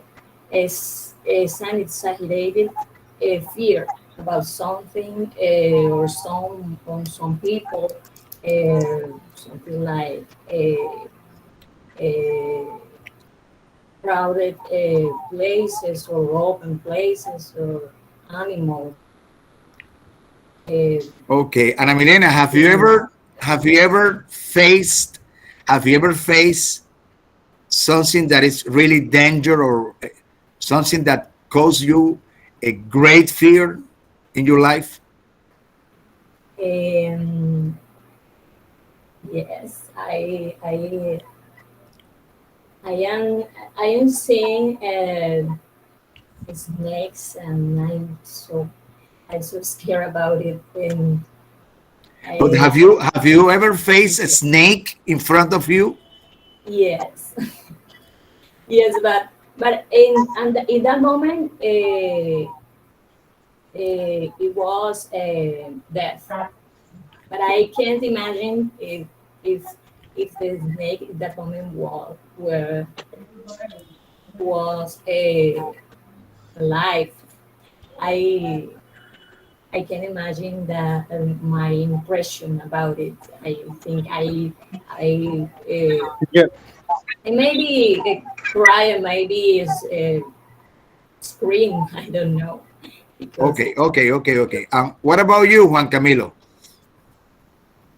For me, the difference between the fear and the phobia is that the fear is the reaction, is a normal reaction of the person eh, about a fearful situation, like I don't know, like an important thing that depends your life, like the effect, for example, or when you feel the street is alone and dark, and you say, "Oh my God, the oh my God, are you going to be robbed by some motorbikers?"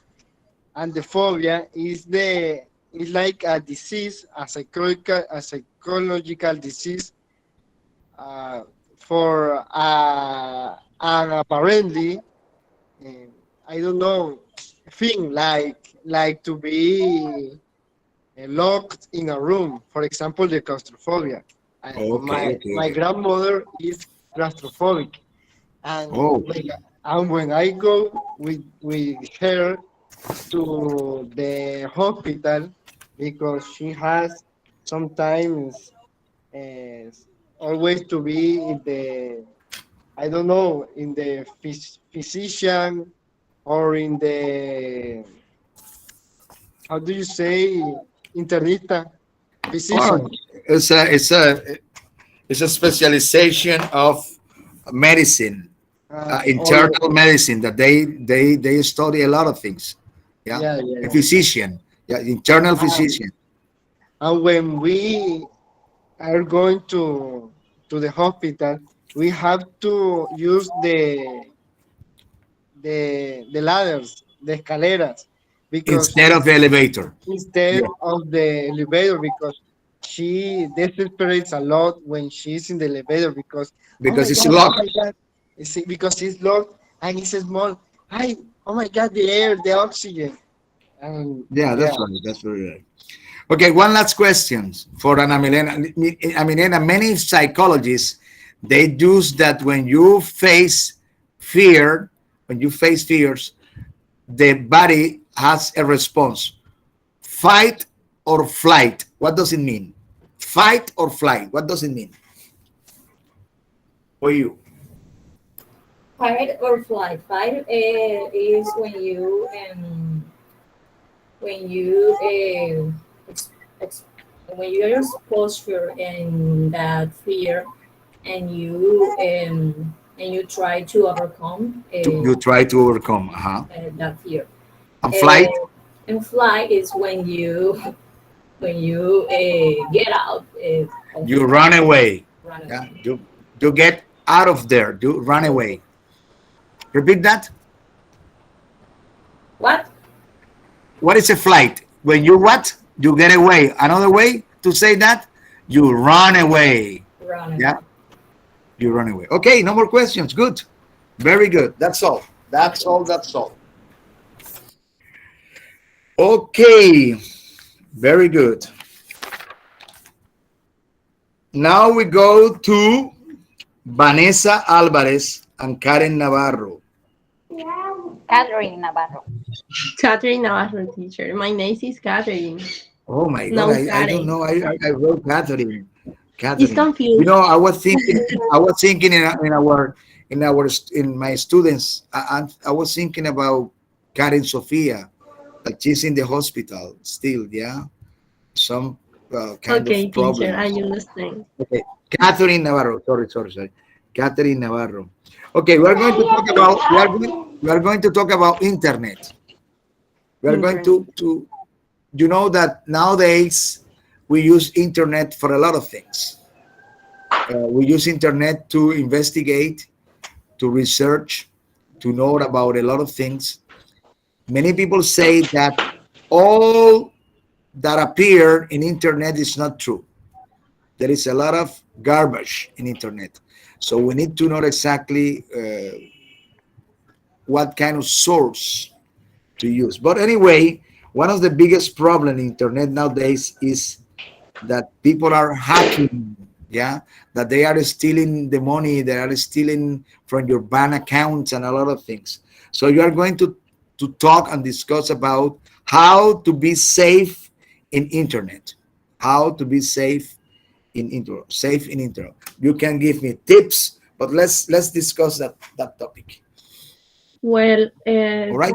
teacher, my my advice, I consider first the tip is don't share your personal information because because we should never share your password,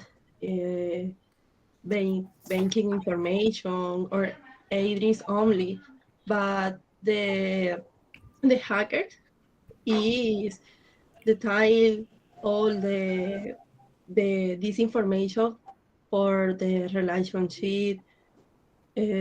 Could maybe you maybe he can be used the figure out answer your security question or in your site in is common that is use the information for buy articles in Uh-huh. in in your in your gas in your morning. Um, Another tip is stay antivirus, but Antivirus. antivirus, but is used to prevent trial skiing your database. I recommend don't don't use the public Wi-Fi Website. website because the is not security, but the password is is shared in different websites. In is problem with Yeah, um, okay. my open my account and is used let's say my cast.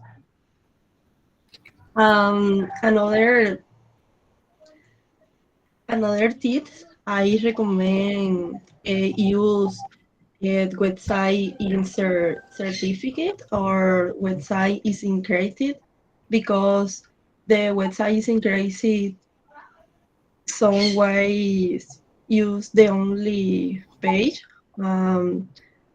is usually account pues por is security for the information. Okay, good, very good. And what about Vanessa?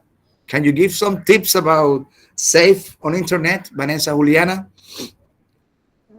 Teacher, exist many tips for to stay safe of the internet.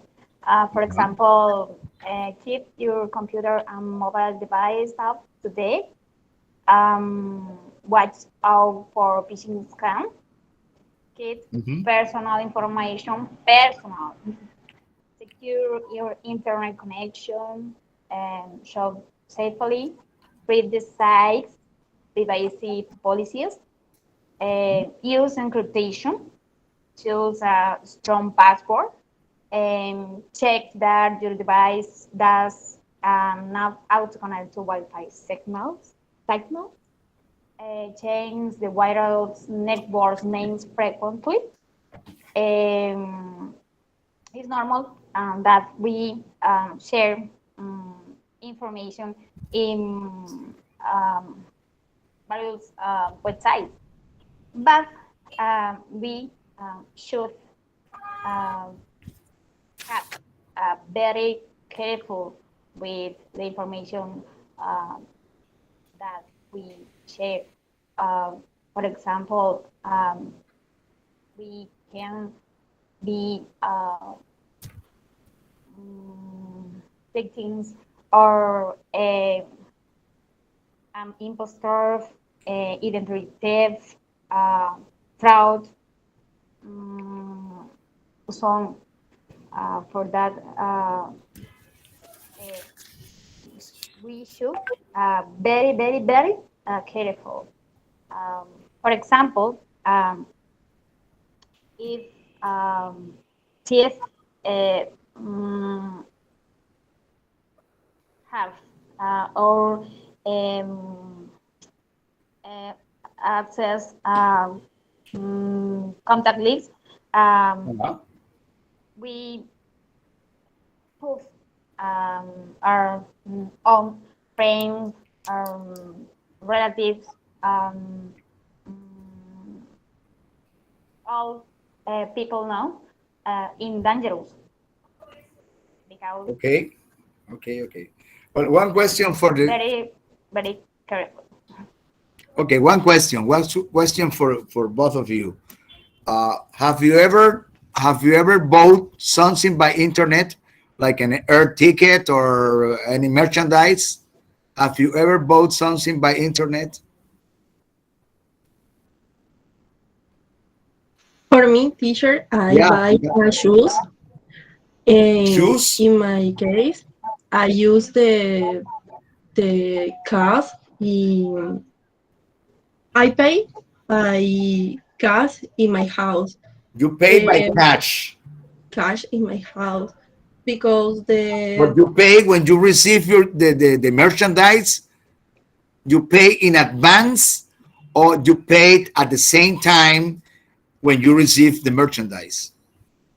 I pay when I receive my shoes because it's more security for me. Okay. So I pay in my house when I see the article because the problem in the internet and in the hacker is common. It say take information the my take my information, and is common is buy the articles in the website. For me, it's more security, it's safe. but It's in my safe. house. So it's the But same when in my house. is the same that when you receive you pay. Yes, teacher. For me, it's more security. Vanessa, what about you, Vanessa? Yes, I agree with Catherine. Oh, I prefer buy to receive the product. Is more security for me. okay, good, very good. Thank you. Oh, I'll let you know this. I bought my ticket to the United States. I'm gonna fly December the 13th. It's a crazy number. On December 13th, I'm gonna fly to the United States, and I bought the ticket on internet. I gave my credit card number, and I did the purchase by internet. I received a confirmation through my email that I have bought the ticket and all those things. So far, so good. But anyway, your recommendation is to be safe. Yeah, to be safe. Okay, thank you. Thank you very much. Thank you very Teacher, much. the same the information in which say the ticket is the site is encrypted. Is very confidential. Is security with the company in travel Yeah, is encrypted, using the required personal or financial information is security. yeah, For this security. case is encrypted with say is confident, buy it the ticket. Okay, good. We finish. Okay, so the other guy, the other student that I have here in my list is Joaquin Nieto. Is Joaquin here? Okay, Yes, Joaquin. teacher, I'm here. Okay, Joaquin. Let's talk about fears, phobias, your experience about this. Can you tell us, for example, fear? What are you afraid of? Or if you have a phobia, let us know. Well, as a human being, I can tell you that I have fears. Obviously, one of my most uh, one of the fear I think is the hardest to me is just thinking about one day maybe my mom don't going to be with me anymore. Are not going to be with you anymore. Oh my God. Yes. But if I talk about phobias, I think I don't have any. Because I know I was searching about phobias, and phobias are like a kind of anxiety disorder because it's stronger than fears. Yes. It's like the next level. Fears are more. I mean, as a human beings, we are afraid of things that are more real. Fears are related to things that are in real life that represents a real dangers in life, and phobias are more like phobias refers more to things that maybe don't represents real dangers in real life. So that's why the concept of phobia is that the concept of phobia refers to a anxiety disorder because of that. Yes, So I yes. think They say that it's an irrational. Yeah, irrational because, but phobias. Where where do phobias come from? from fears, obviously. I think they Yeah, come but from fears. okay, but everybody has fears. Everybody has fears. But a phobia is a different. It's an irrational behavior. So they should come from what? Maybe from anxiety. You know, Anxiety. Anxiety. anxiety the human beings develops But why, anxiety. why, for example, why a person is afraid or has a phobia about spiders or about chickens or about dogs? Why? In this case, I think those phobias exist because people don't like the maybe the appearance of those animals, But I don't and like the then appear. I don't like the appearance of worms or snakes. But I don't have a phobia for snakes. It comes from a situation. There is a situation, maybe when you are a little kid, and that the name is a trauma. It's a trauma. When you have a trauma about something, maybe it develops that you become a phobic person. Yeah. Okay, good. I like your explanation, your experience, and the way that you expresses the difference between phobia and fears. Thank you very much.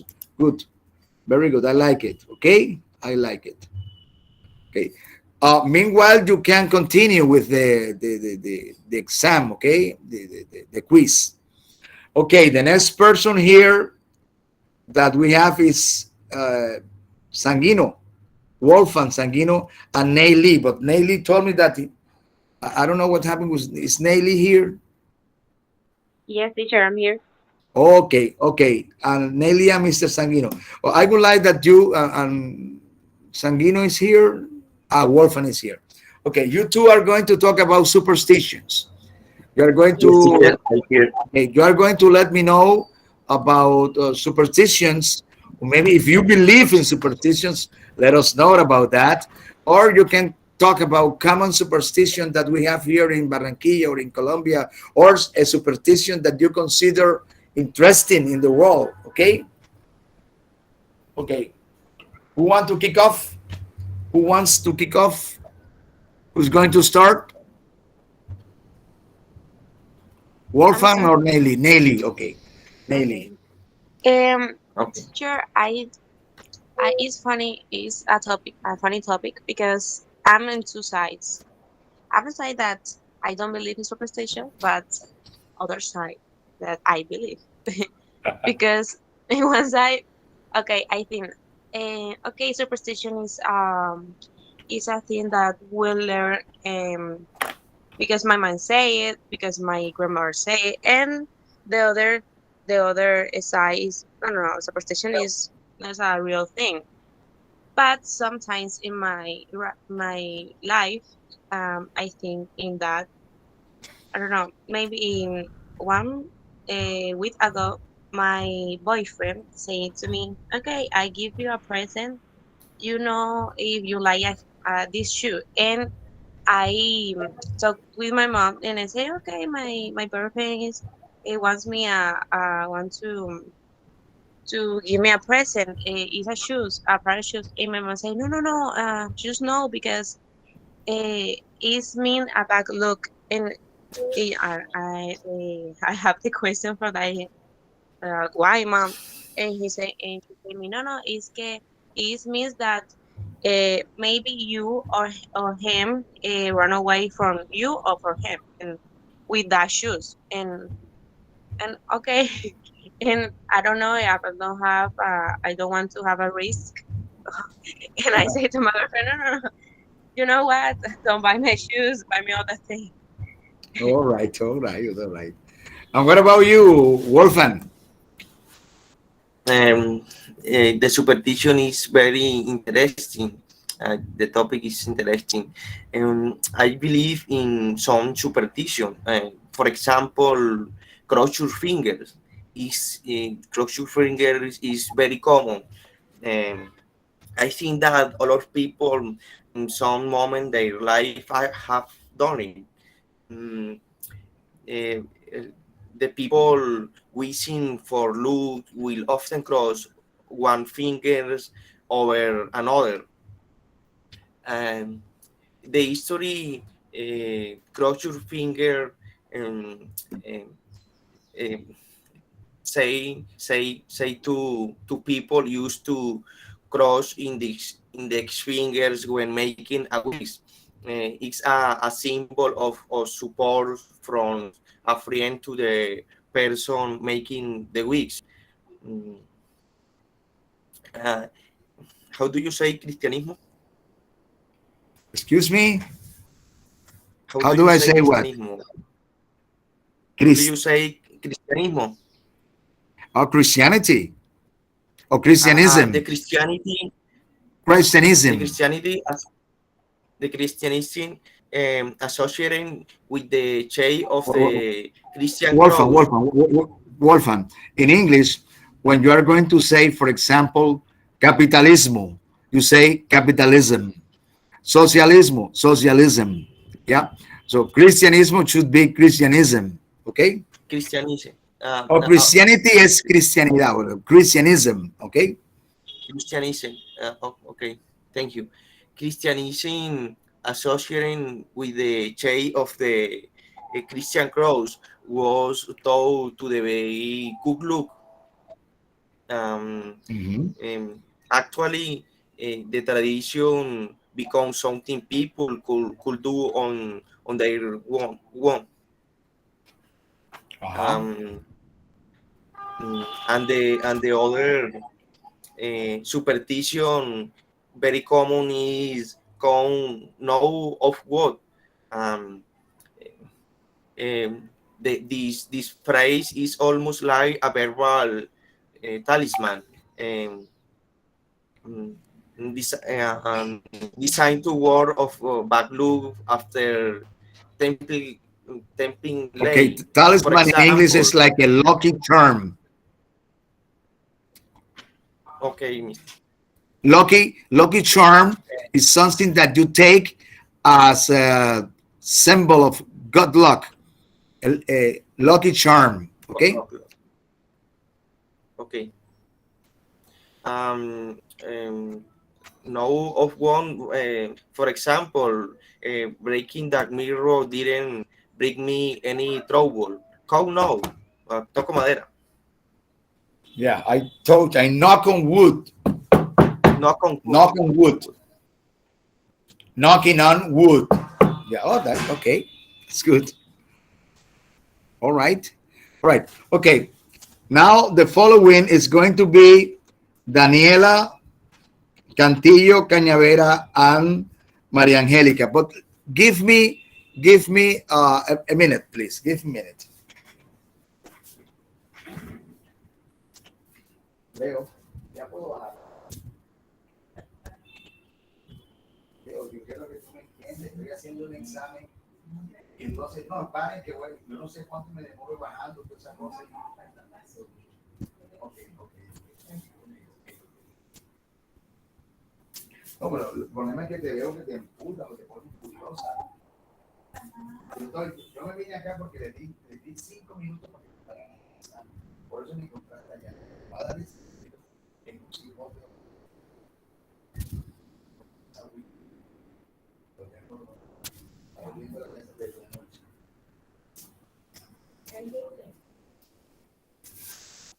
Okay. Sorry. My wife is leaving and has to carry a lot of things because um, we have to take some bags, suitcases to my daughter's apartment. All right. And I live in the fourth floor of a building, and there is no elevator, so I have to. But somebody's going to help us out. All right. So uh, Daniela is going to work with You Maria saying Maria Angelica. Angelica. Maria Angelica and Daniela. Okay, Maria Angelica and Daniela. Okay, let's talk about problems when we travel. When we travel, there are a lot of problems that we might happen. Might happen. For example, I'm traveling tomorrow to Cali. I'm traveling tomorrow to Cali, and we have to prepare luggage, suitcases, some gift that we're going to take, and also we need credit cards, we need money, we need to do a lot of things. So we might have problems. I hope that we don't. But anyway, we have to be prepared. Okay, let's talk about hassles while traveling, we might have problems. Let's talk about that. Have you ever had Well, a problem traveling, Daniela? Okay. well, Okay. Mr. And now when you say that we need credit card, this remind me something that I lived the first time when I traveled outside the country. Uh, Oh, where? yeah, Where Mexico, you went? Cancun. You went to? Oh, me look. You're in Cancun. Cancun. Yeah, Do you know my son was in Cancun last week. yeah, He was a week in Cancun. I went to Cancun too a long time ago. Yeah. Okay. it's a So you went to very, Cancun. very cute place. It's a very, very cute place. Oh, Well, good. that was my first time leaving my country, and I didn't have any experience about credit card and something like that. So that was a trip that I have with a professor in a college from the university, and we went to Riviera Maya, or Maya in Riviera, Uh-huh. Yeah. Cancun, and several cities and towns in the state of Yucatan. That was very, very Um. Yeah. excited. My professor all the time was telling to us they go to the exchange house and change the money for Mexican peso. And well, I go to the exchange, but at that time in the exchange house, um, there was no money, enough money, Mm. and I couldn't change all my money. So the second option that thing in that moment that I thought in that moment was, well, I go to the bank and I open an account and I save my money. Mhm. And yeah, I did that. And well, and I explained in the bank that, okay, I'm going to travel to Mexico and I'm going to have a flying connection in Panama. And yeah, and they explained me that in order to withdraw money, I have to do a call and explain where this the places that I'm going to be. And yeah, I did that. I called, I explained, and yeah, I just I'm just traveling to Mexico, thinking that everything was fine. But when I I arrived in Cancun, I realized that I didn't bring to with me my toothbrush. So I decided to go to Anotsu, which is like Olímpica here in Colombia. Uh-huh. And I tried to buy my toothbrush and I tried to pay with my card, but it will not let me. So I get scared in that moment. What is happened? So okay, I pay with the little money that I have in that moment. The next day, I decided to go to a restaurant to take my breakfast, and I tried to pay my breakfast with the card, and I couldn't do it either. Oh And my I God. really get scared because that was my first time uh, in other country, and I don't have enough money, and I have to pay all the rooms, and the autobus, and the food, and I didn't have enough money. So I'm very, very scared. So I decided to go to my mom here in Colombia, and she was very, very stressful because she was calling to the bank and tried to explain the situation that I was living um, in Mexico, and the bank just told to my mom that she can uh, she can't withdraw money in some ATMs. And Oh, actually, I don't remember the names of the ATMs. City the Banamex, ATM something. machine, yes, automatic. Yeah. Yeah. And well, at that time, it was very stressful and traumatic because I don't have enough money, and yeah, it was like a trip. I The trip no was just in Cancun. We were visiting a lot of cities, and yeah, every day we were traveling to other city and other city. And obviously, I need to pay my food and other things. So yeah, I think that I could say that this experience taught me that it's better to investigate everything about the bank, everything about withdraw money outside the country and which ATM, uh, and obviously how you can withdraw money and how it costs because as I said before, I had a flight connection in Panama City, and my professor just told us, okay, get outside and we are going to meet Panama City. And in that moment, I don't have um, dollars because in Panama, they use dollars. Mhm. So, well, I just go to the ATM and I withdraw money. And well, I was very happy withdrawing my money, but I didn't realize that it costs a lot. And I remember I withdraw around $100, and it costs like $10 the transactions. Yeah, they So, charge you. They charge you for giving you money. Yes. yes, and yeah, I think this experience taught me that it's better investigate everything. Okay, good, very good, good, excellent. Yeah, those are experiences that we have when we travel. But you know that when you travel, for example, to the United States or any other place like Europe, they in the hotels, in restaurants, they prefer to charge you with your credit card. Yeah, everywhere people pay with credit card. Credit card is That's what I do. For example, here in Colombia, if you want to travel to the United States, you have to go to the bank and you have to say, I'm going to be in the United States from, and you say the day, from the 21st of November to the 1st of December.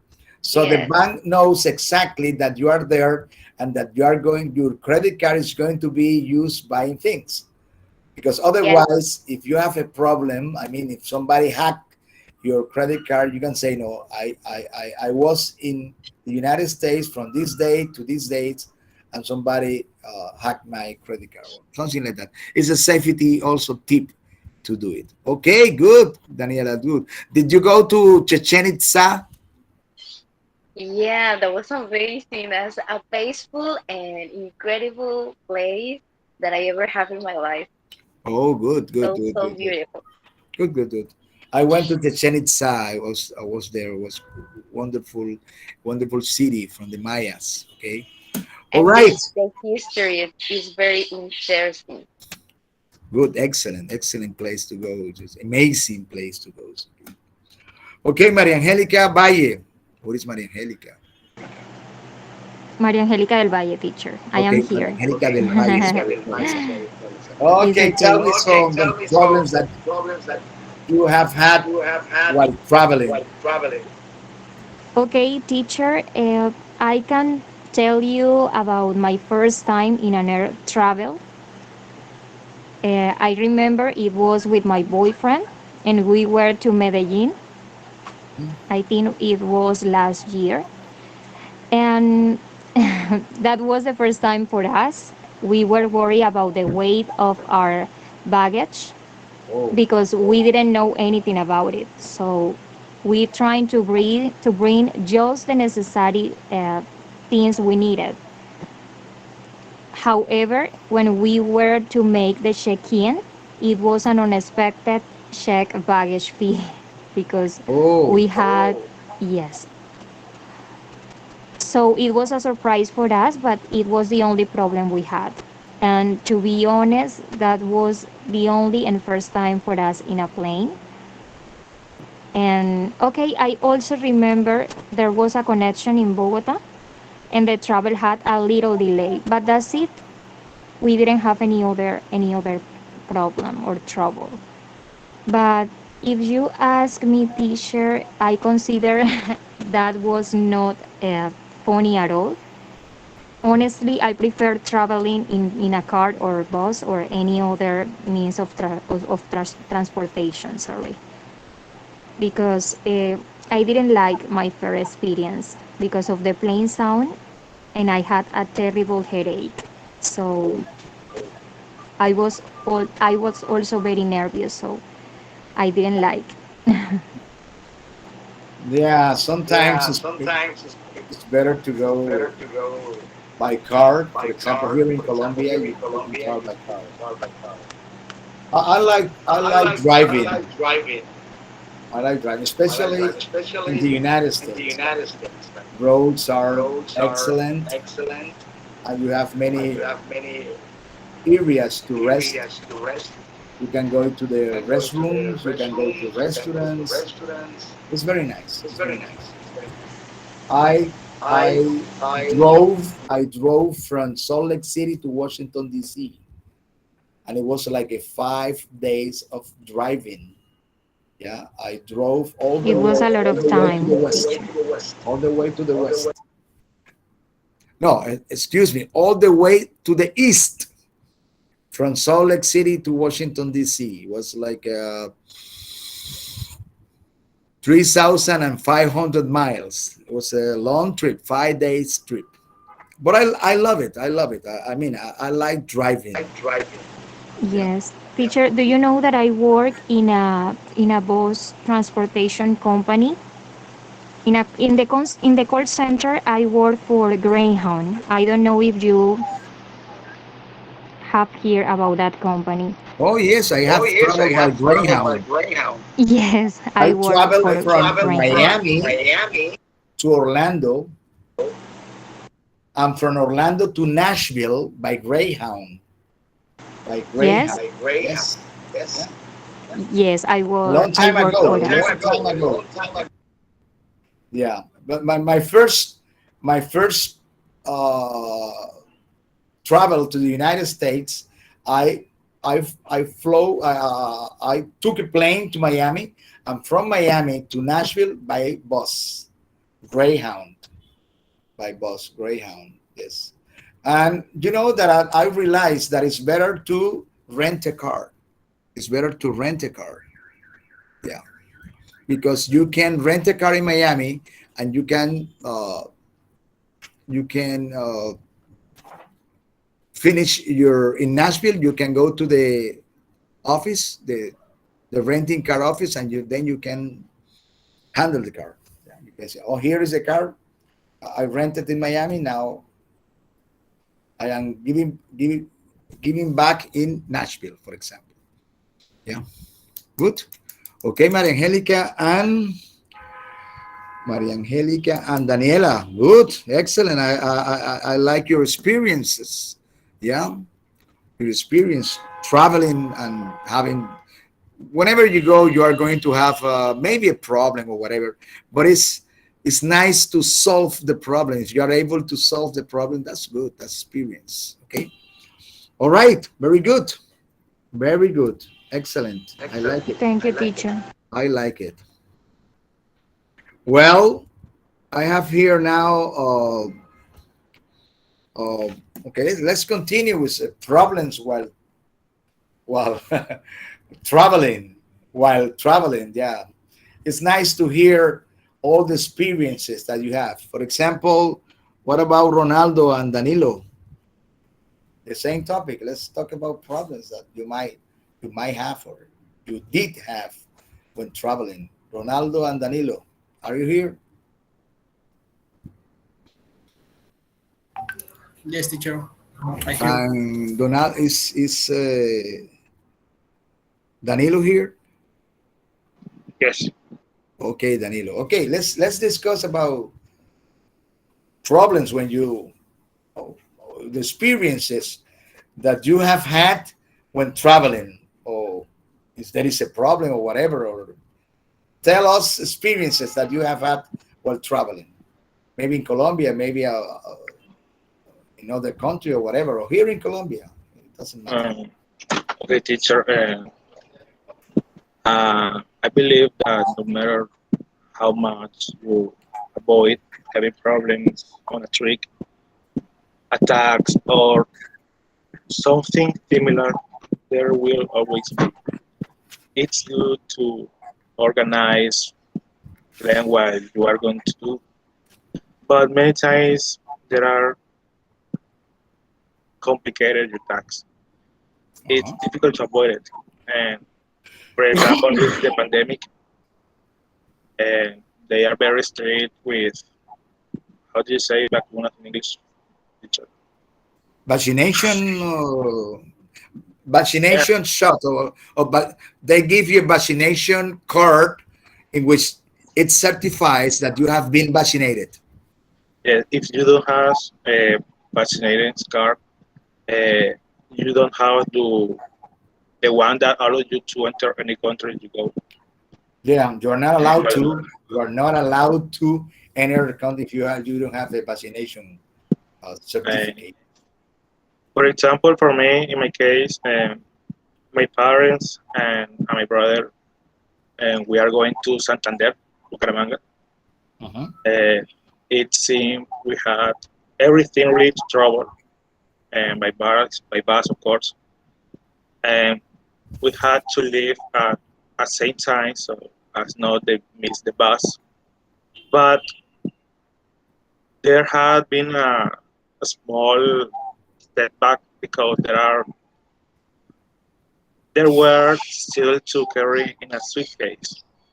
As we Oh, ran out of the house, and we didn't realize that the ticket had been left on the table in the house.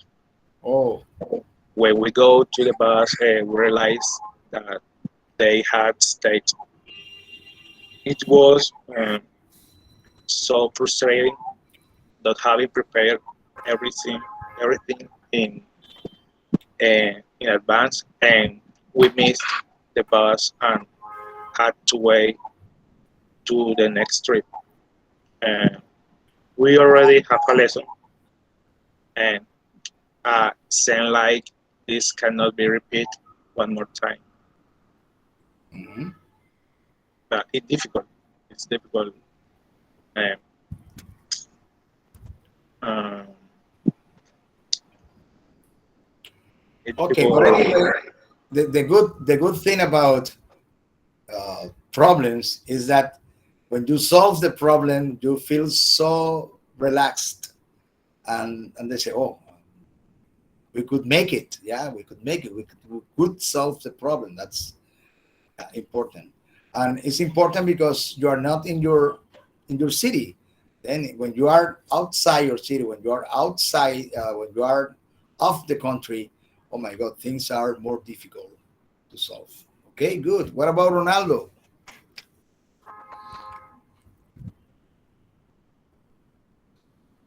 Okay, Ronaldo, tell me your experience about having problems when traveling or while traveling.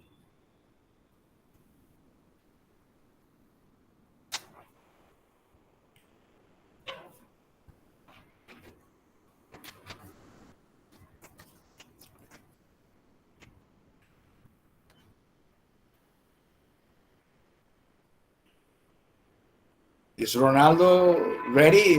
Are you ready, Ronaldo? Or you have a problem? Ronaldo is here.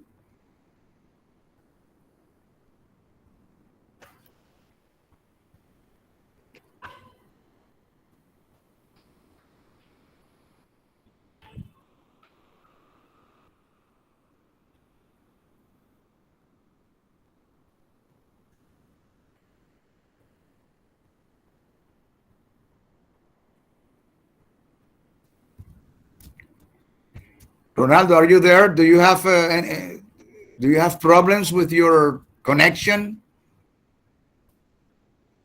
Because I don't see that you have a microphone or whatever.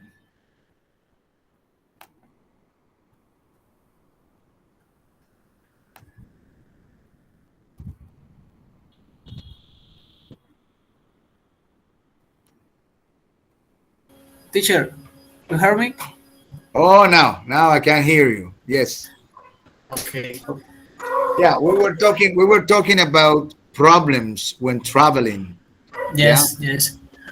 Before to talk about topic, I to talk about my opinions. Uh-huh. In my opinions, I think the inconvenience cannot be avoided because there are many things that get out of hand, no matter how much you plan. On the other hand, I consider myself that I am one of the people who likes to live the moments, enjoy dance, have fun, and solve what is present. In my opinions, I also think that no matter how much you plan, it has more to do with the personality of the person who knows who to handle situations and not invite moments due to momentary problems. For example, an unforeseen situation that I had was when I was in Medellin and I was going to catch the flight to Barranquilla. I didn't arrive on time. I missed I look for a way to solve it to return by bus. Oh, I was able to reduce suffering. Uh, Also, I think they are unavoidable. How do you say? Is excuse me. correct? Again, Unavoidable. Unavoidable. unavoidable. Yes, yes, it's okay. Yes, because during the treat that a person makes in his life, he will never be able to control all the possible unforeseen events. Uh, I can success in the street. Uh, I can present one accident. Mhm. This for this reason, I am I can't arrive at time of the place of work. All right. Okay, okay, okay, okay. Yes. Yes, again, I'll tell you again, it's difficult when you are not in your city because maybe you don't know the place, maybe you don't know what to do, maybe you hearing, if you are here in Barranquilla, you have a problem, you can call, you can phone some of your friend and he can give you a hand. But in a different city or in a different country, it's completely out of hand. Yes, it's a little problem becomes a big problem. Okay. All right. Good. Good. Good. Good. Good. Yes. We are doing well. Okay. Okay. Thanks, teacher. All right. Here I have also with the same topic with Catherine Londoño. Hi, teacher. Hi, Catherine. Catherine, uh, tell me something about the same topic about problems that you might have. Have you ever gone to a different country?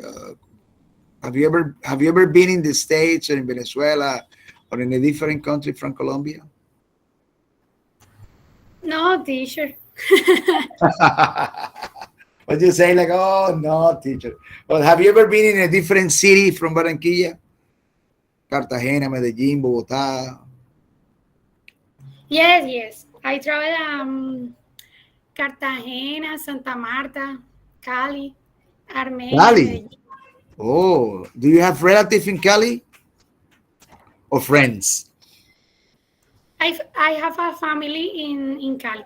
Oh, you have relatives in Cali. Relatives in Cali. But you are from Barranquilla. Yes, I'm from Barranquilla. Okay, so tell me your experience when you are traveling, or what kind of problems have you ever had when traveling, or while traveling? It's better to say while traveling. Okay.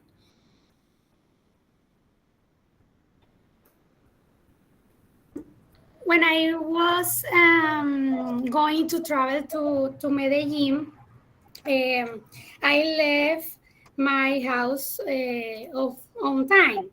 But Uh-huh. on my way to the airport, a heavy rain fell, and I was in a vehicle Uh-huh. that broken down.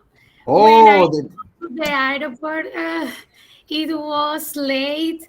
I ran to the airline counter, dropped my wallet on the counter, oh, um, and went quickly to the door of the plane with just my ticket, but my suitcase was too large and didn't not count as carry on luggage. luggage. Yeah, carry on baggage. Yeah. Okay. And in the airline, didn't allow me to enter the plane. Oh my God. Only then did I realize the same way.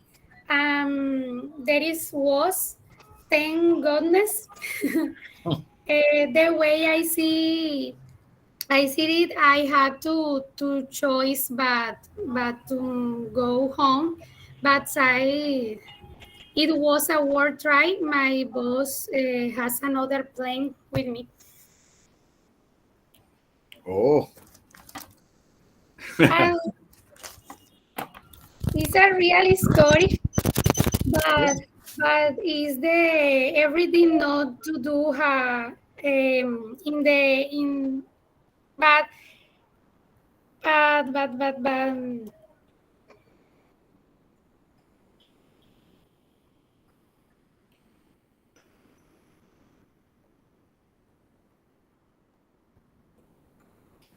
Okay.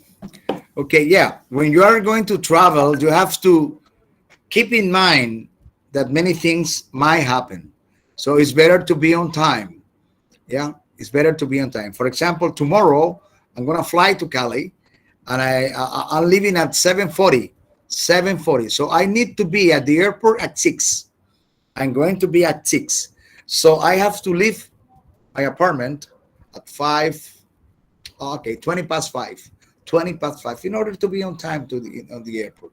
Yeah. And when I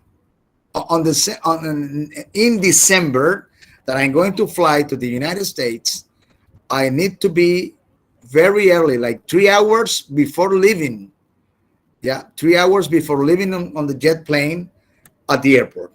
In order, because it's an international flight, so I have to show, for example, my certification of vaccination. Yeah, also I have to show passport, a lot of things, a lot of things. Yeah, and so yes, it's like 3 hours before leaving that I need to be at the airport. I must be at the airport. I must be at the airport. Okay. yes, at some time, but the truth is that the rain is not a good friend for a trips. Not only the rain, it might be a traffic jam, a flat tire, or the car. What happened is the car is broken while going to the airport. Oh, one is the thing, a flat tire. It takes time to repair it, to fix it, to put the the spare tire on. So it's, yeah, you have to be you have to take into account all those possible problems that might happen. Okay, that might happen. Okay. Yes, are things that get out of control. Yeah, yeah, you can manage that. I mean, but you need what you need is plenty of time. So you need to leave your house uh, with plenty of time to those things that unpredictable things that might happen. Unpredictable. Okay. All right. Good, Catherine. Good, Catherine. Catherine Londoño. My God, where is Catherine over here? Here I have to give my on my list.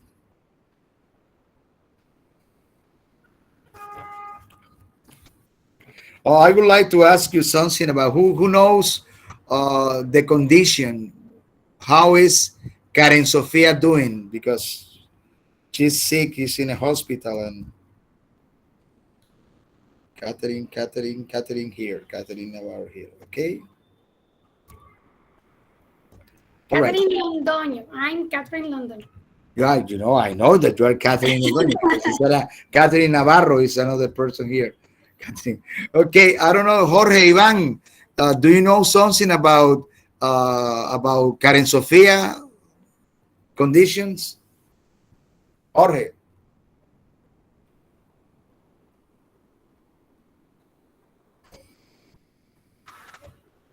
Or who knows?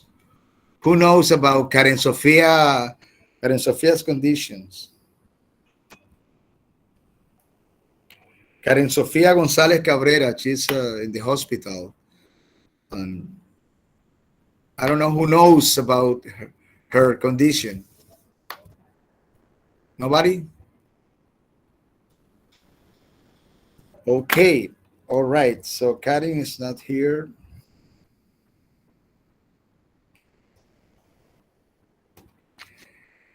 Is Uranis here? Because Urani had a problem with she was working.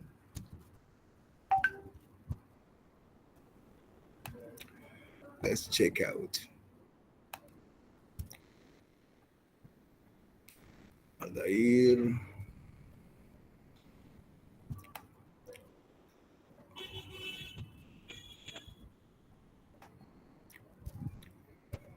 Daniela, Joaquín, Jorge Iván, Juan Carlos Anicharico, Catherine Navarro, todavía Neily, Wolfgang Sanguino. So we have 1, 2, 3, 4, 5, 6, 7, 8, 9, 10. Okay.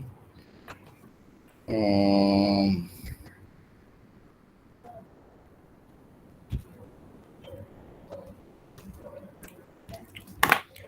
okay. Is anyone missing?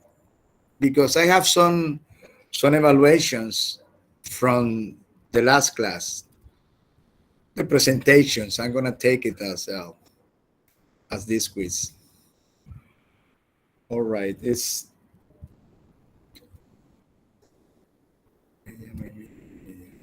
We're gonna have a small break of 10 minutes because we are doing the exam, and I need.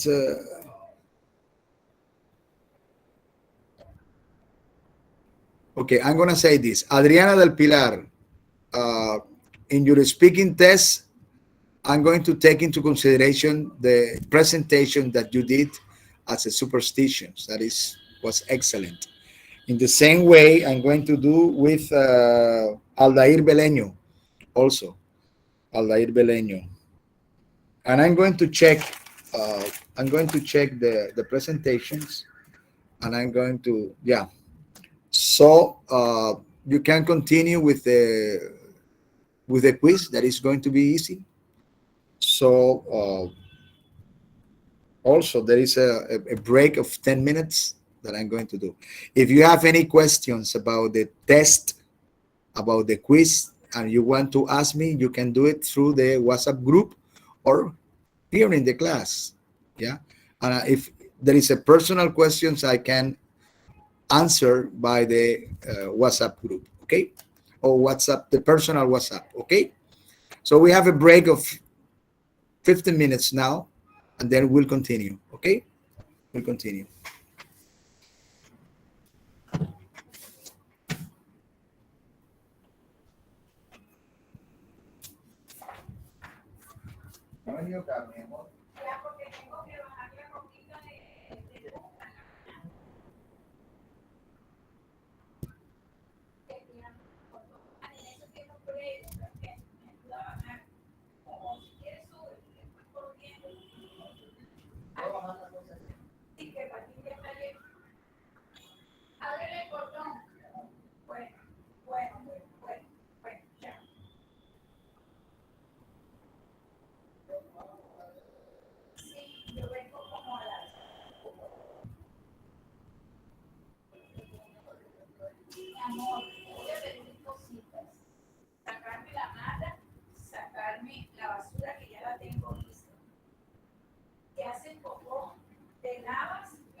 ¿Dónde están las cosas?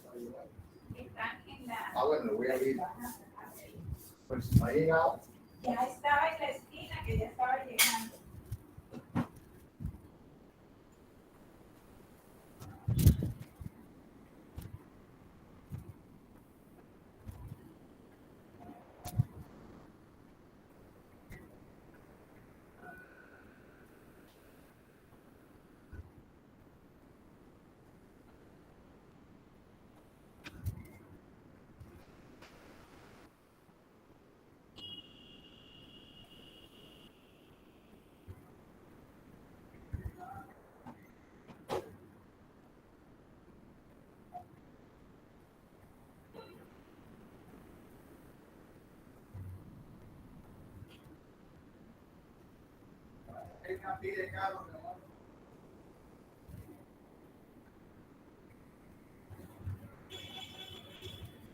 Pide carro ahí. Él no está ahí. Estaba en la esquina. Bueno, pero la pide carro.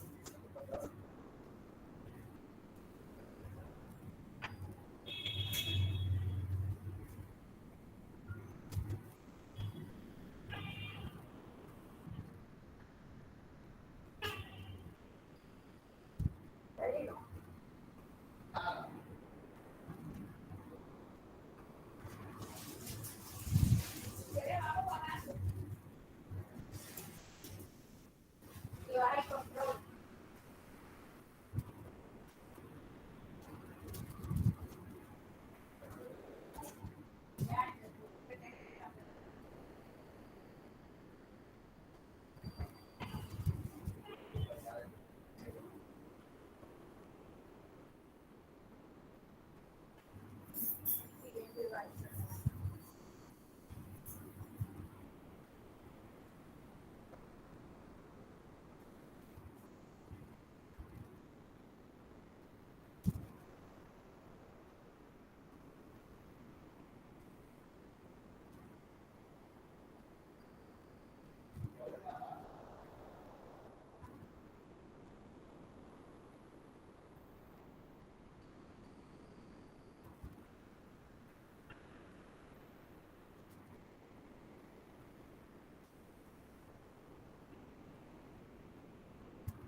Lola Luz Coronel Pizarro de Sanford. ¿Cómo estás?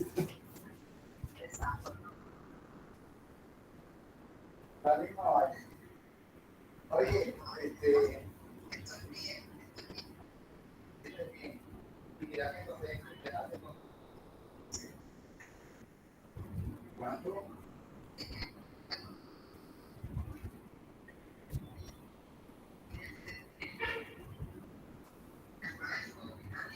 Sí, sí, claro.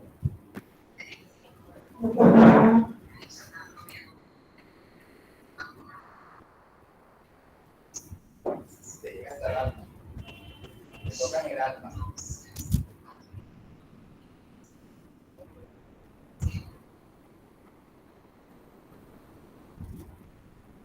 Ok, eso es lo que tengo que hacer para que me vaya. No. Yo fui a Estados Unidos en julio. Me la hice, claro. Sí. ¿Cuánto te cobraron? ¿Cuánto? Bueno, eso es lo que más. Sí, eso es lo que más. Más barato porque cobraron. Sí.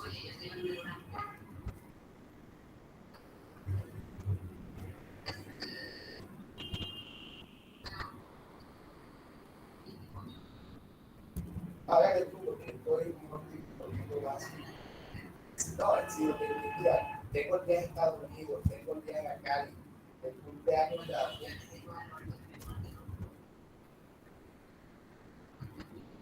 Mira, son $10 lo que ya es.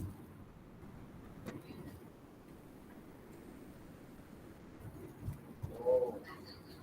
Ahora yo pensé que tenía un billete de $10 por ahí, porque yo me dijo, si me pagas en dólares, yo te lo vendo aquí. Porque, no, sí, tengo, mira, no sé, una carrera vale 35.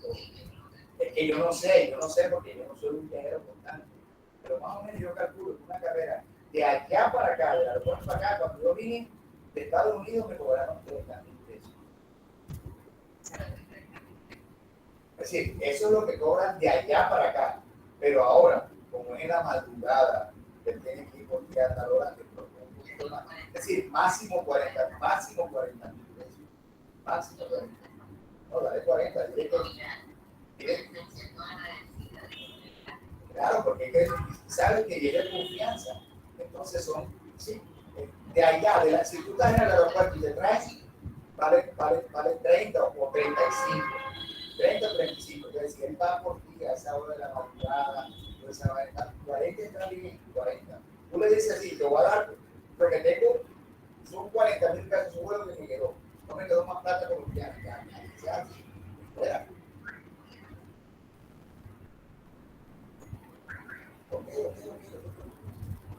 Es más, él me va a llevar mañana. Él me va a llevar mañana. Él viene por mí aquí. Yo no lo doy más de 40, yo lo doy 35, algo así. Ya ves. Es más, es que exacto, él permanentemente me está llevando aquí, me está llevando allá. Entonces, ya. Mister. Por ejemplo, ayer me llevó a hacer una diligencia. Ya, ayer me llevó a hacer una diligencia, me llevó. Sí, yo tengo que hablar. Yo tengo que. Okay. Mr. Prieto.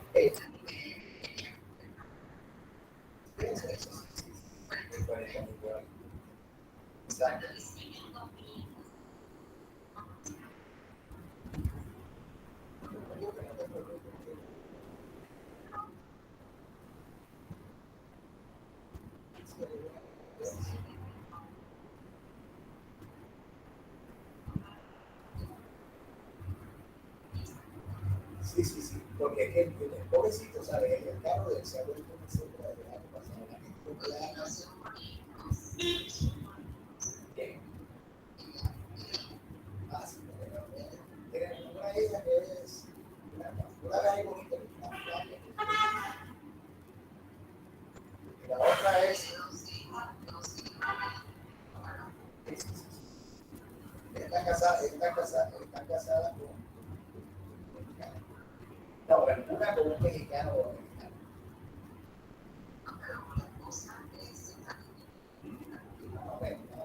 No, eso vive de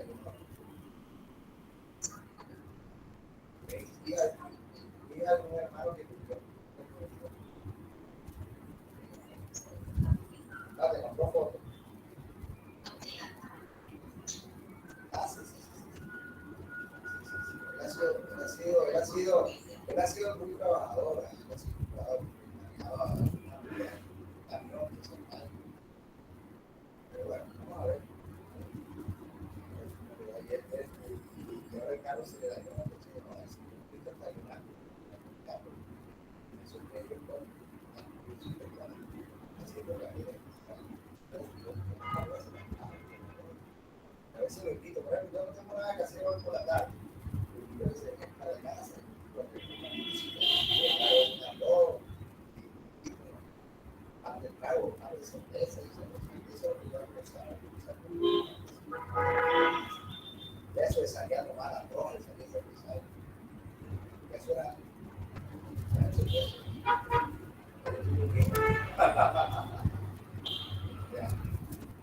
Hombre, lo de luz, gusta hacer verte, te veo bien, te veo, me gusta que te hagas actividad, te das satisfacción, esas cosas. Porque joven, no parece que tuvieras 40 años.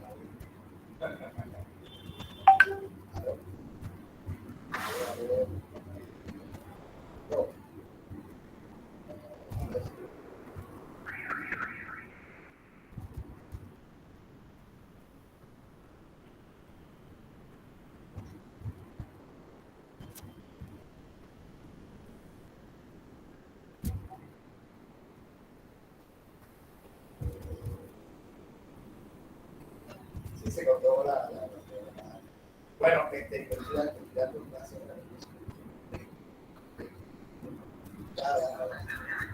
Sí, sí, imagínate.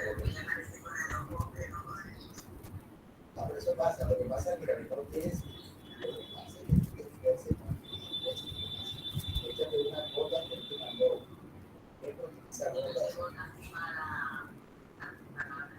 Sí, botas para la sequedad y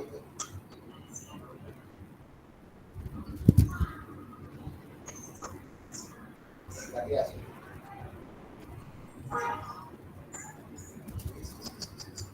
Mira, los médicos aquí para tranquila.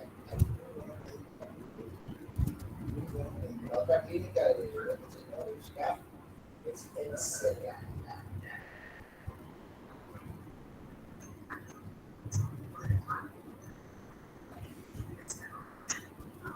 No, ellos son magníficos porque los médicos saben, ellos saben muy bien que no es confianza, pero confianza en el sentido de profesionalismo, que hacen sentir bien, claro, claro.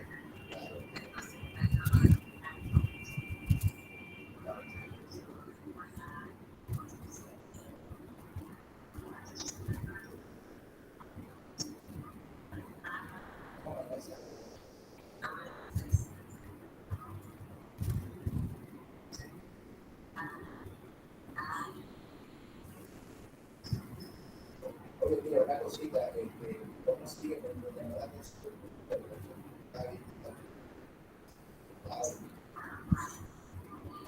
No, yo no le estoy diciendo eso, lo que me pregunté. Ese libro que te di, mira,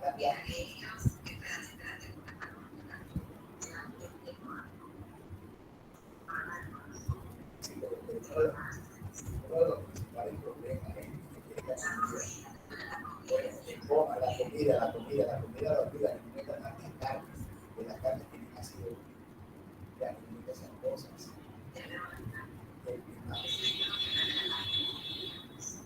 Sí, ese libro es magnífico. No, yo lo veo por parte, yo lo tengo. Ya.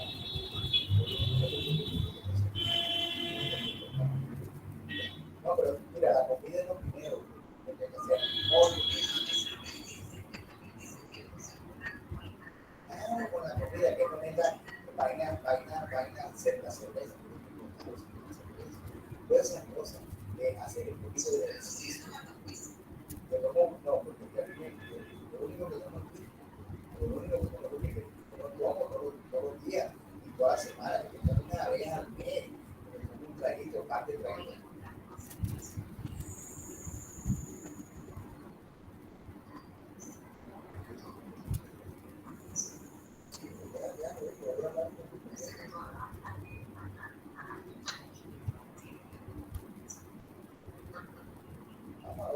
Tú sabes que eso de coaching, te va a contar una vaina, ahora todo el mundo es coaching.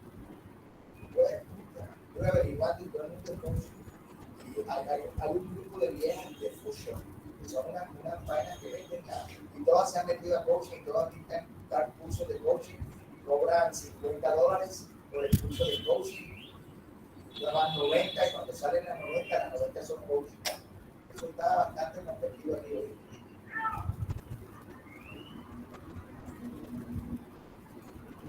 Mira, no es que sea diferente, coaching de relación.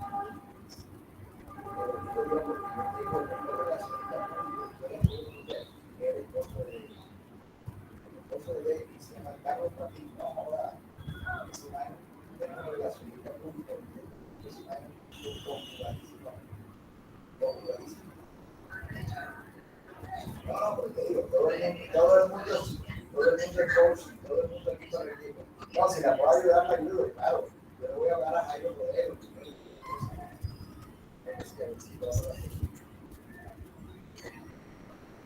¿Cómo? Claro, Cachi Rodero fue el gerente de allá de esa compañía de la ciudad.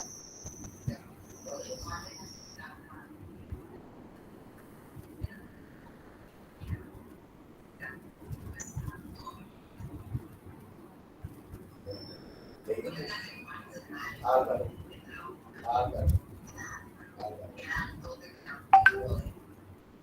Álvaro más o menos. Estaba allá, que era el encargado del mantenimiento de la producción. Sí.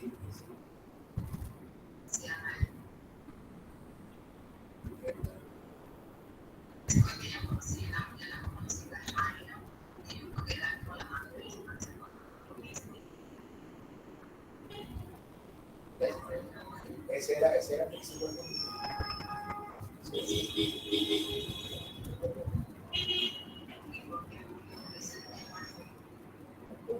Toño es el socio de Jaime.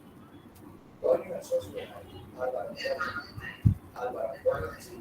Jairo el dueño es el séptimo de hermano.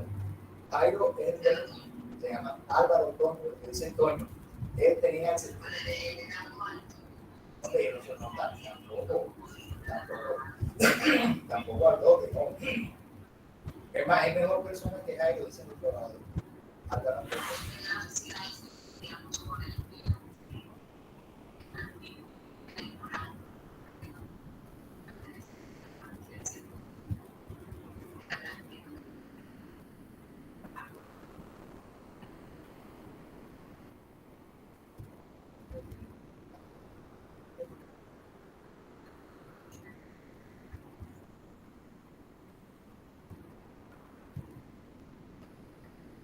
Pero yo fuera el arquitecto encargado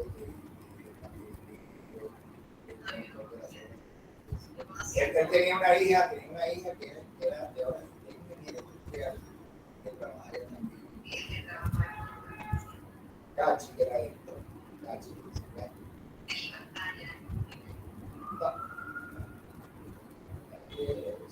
Cachi es asesor de empresa y empresa ejecutiva y es de relaciones.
Okay, guys, as soon as you finish your, your exam, don't forget to submit. Don't forget to submit, okay? Teacher, I already finished the test. Can I go? Excuse me? I already finished the test. May I go? After one? Excuse me, I couldn't hear you well. I don't know why, Mister, Alfredo. if I finish with Okay, Ana Milena, if you finish, submit, and then you can go, okay? okay, Alfredo. thank you. Okay, Ana Milena. Alfredo, what is your question? It's the same. That was the same question. Okay, you finish, you can go. You Okay. can go. You Okay, finish. bye bye, teacher. Thank you. Bye bye. Yeah, it's Thank going to you. be Okay, 11. teacher. Yeah. See you next Saturday. Aldair, what is your question? No, I just finished too. So Okay, I Aldair, just finished it. if you finish, you can go. You can go. All right? Maybe you. See you next Saturday. Okay, see you next Saturday. Is going to be lesson unit 8, and I'm going to send you something in order to some people in order to have some presentation. But this is we are going to continue unit 8, okay? In the same way. All right? Have a nice weekend. Have a nice weekend.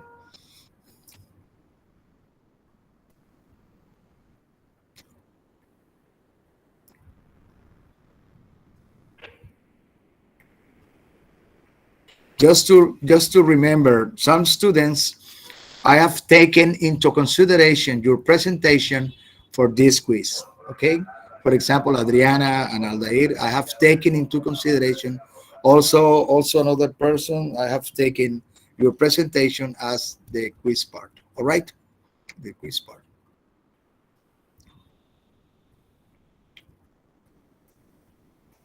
All right. So I'm going to send also this week the autonomous work for this unit. Yeah, for this unit, the autonomous work.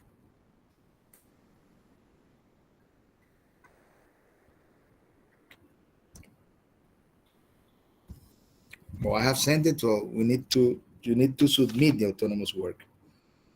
All right. Now we are in unit 8. My God, this level 6 is the course is almost over. Yeah, it's almost over. All right.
A long, long time.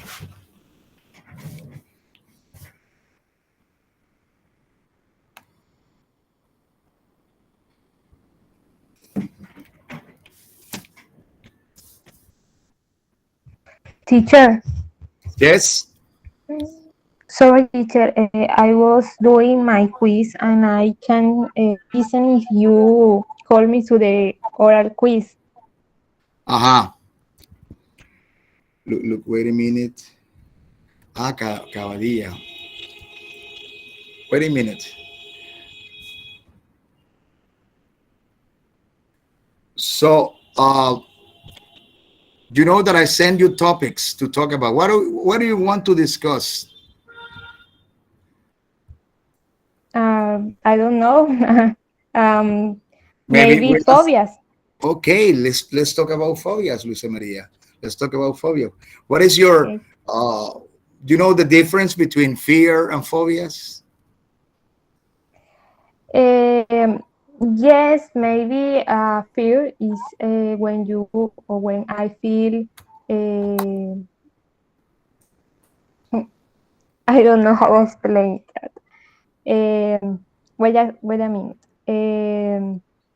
Everybody has fears. When Yes, something happen, you feel fear about. But tell me something. What are you afraid of? What are you afraid of? Maybe you are. actually, Huh? I feel currently I am fear about death, About what? muerte, About death. You're afraid about death. death. Well, sooner or later, we are going to die. Yeah, sooner or later, we are going to die.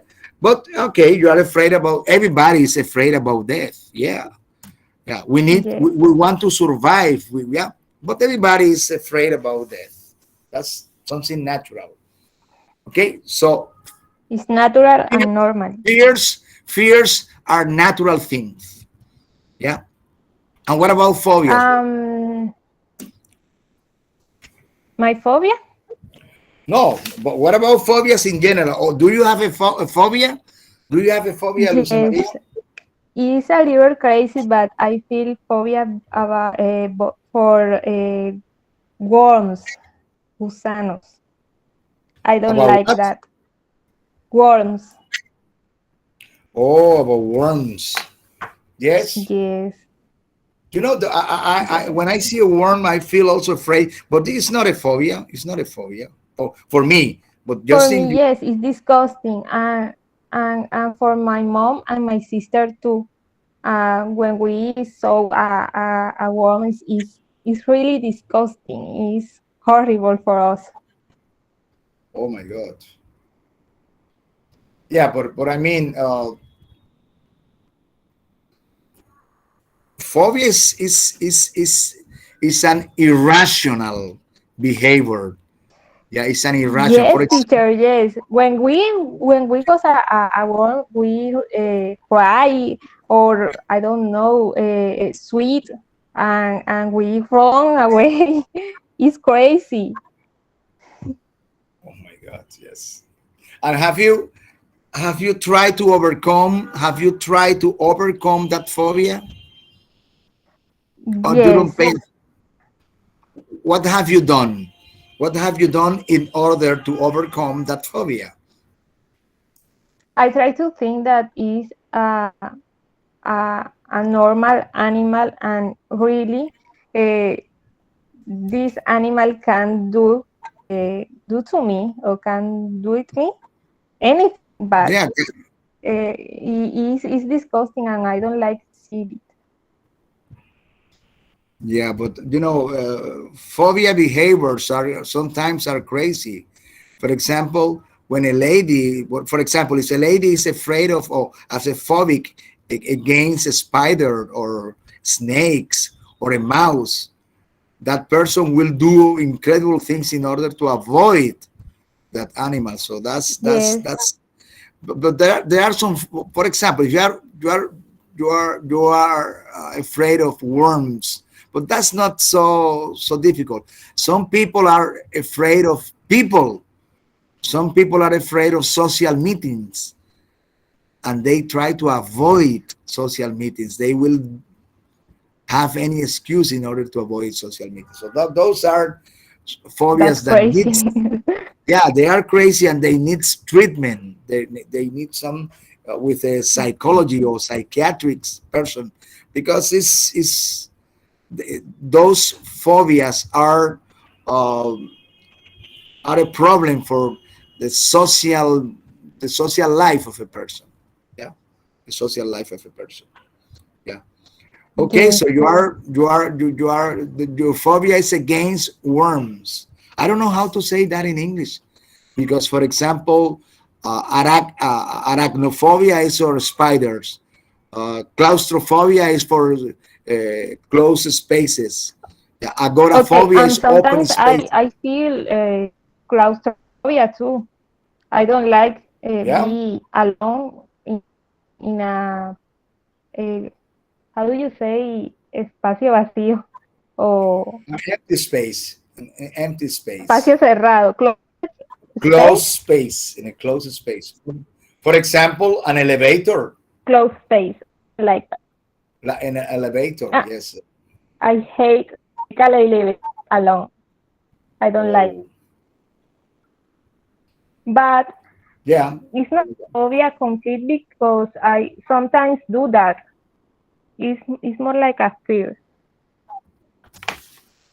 Oh, yes.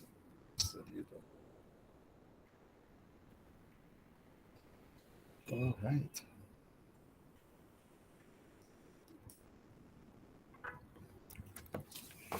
All right. So phobias.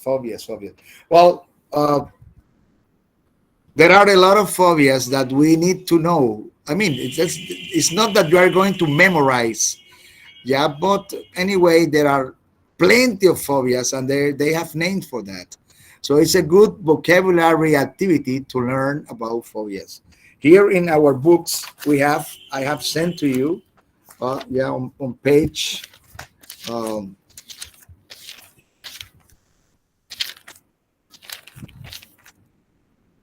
Uh, on page 83, we have a lot of phobias. One moment, please. Yeah, acrophobia, agoraphobia, arachnophobia, aerophobia, claustrophobia, ophidiophobia. Yeah, there are a lot. There are some. There are several, and it's nice to know if we are talking about phobias. It's nice to learn some of those phobias and what is the meaning about that. Okay, and what is the meaning about that? Okay, Lucia Maria, I'm taking into consideration for this speaking test the presentation that you've done in during our classes. Yeah, so this is a part of the speaking test. It's not only the presentation, but Okay, uh, teacher. yeah, it's about that because it's quite difficult online to have everybody talking in a like a round table. So I prefer presentation, and in presentations I take it and take into consideration your pronunciation, your investigation, the way you address people, the way you explain. Those are very tips and points very important to me for your evaluation. Okay, all right. So it's Okay. good. Okay, okay. Did you finish your exam or not yet? Yes, teacher. Okay, be sure to submit. Be sure to submit the exam, okay? Yes. Okay. Okay, see you next class. All right. See you next class, teacher. Thank you. Okay, you're welcome.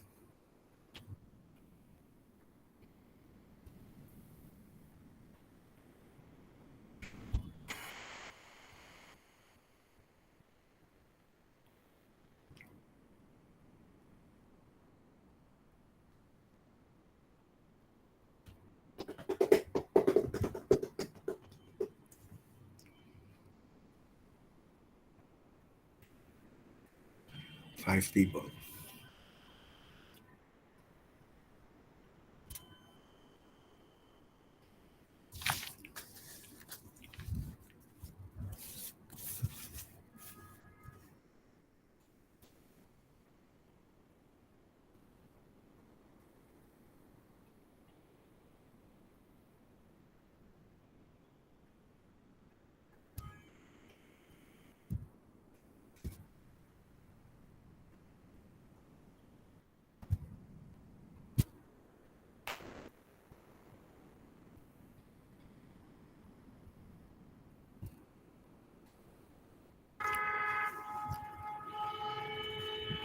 Cuatro personas.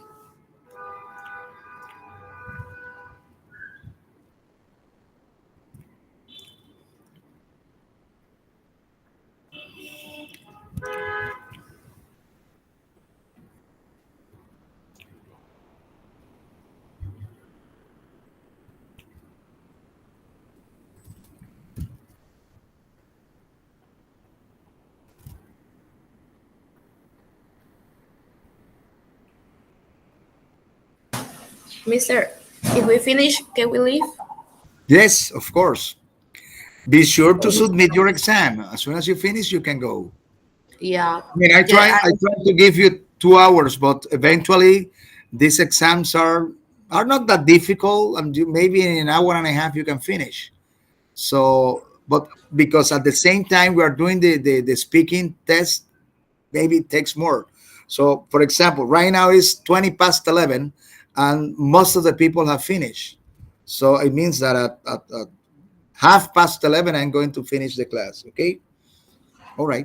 That's all, Okay. more or less. It depends on if you need more time, take it.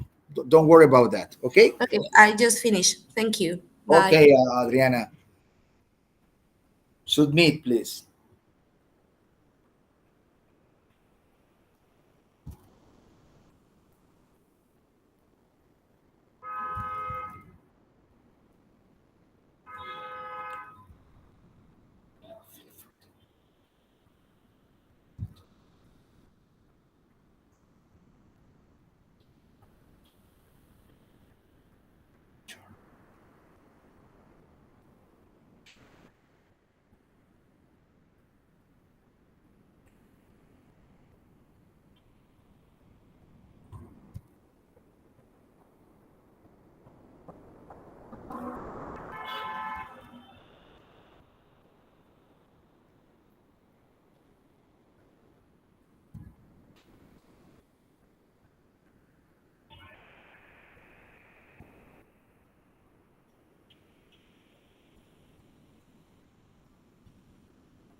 Teacher, I'm missing for the speaking.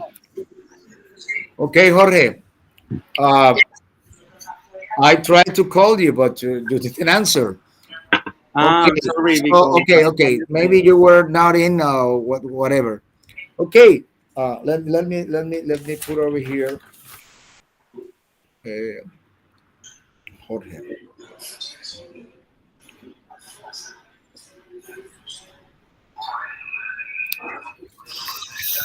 Okay. So let's talk about what do you want to talk about?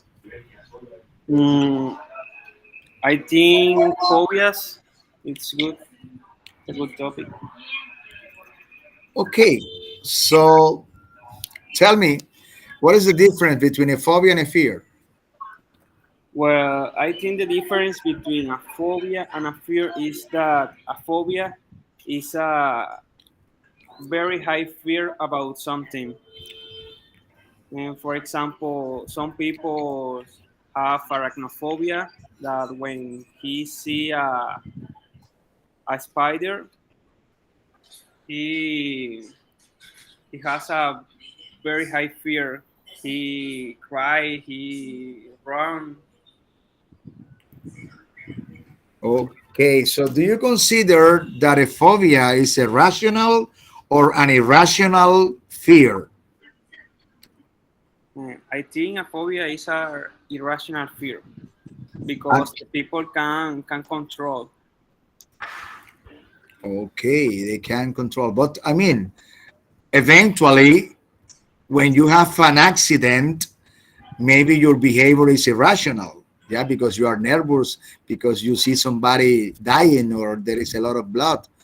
But that is an accident. Yeah, and it's irrational behavior during an accident. But what happened with the phobia? I mean, a phobia is something that happens every time that you see a subject or an object. Yeah. Do you think that the phobia can be treated? Uh, yes, I think, teacher, but I really don't know how. Oh, maybe you're not a psychology, but the idea is that yes, a phobia can be treated with a professional. Yeah, with a professional. Uh, do you have a phobia, Jorge? um, no, teacher, really, I don't have a phobia. Or do you know somebody? Do you know somebody who has a phobia? Uh, yes, for example, the last week, for I here in this in the work, from a client. So Uh-huh.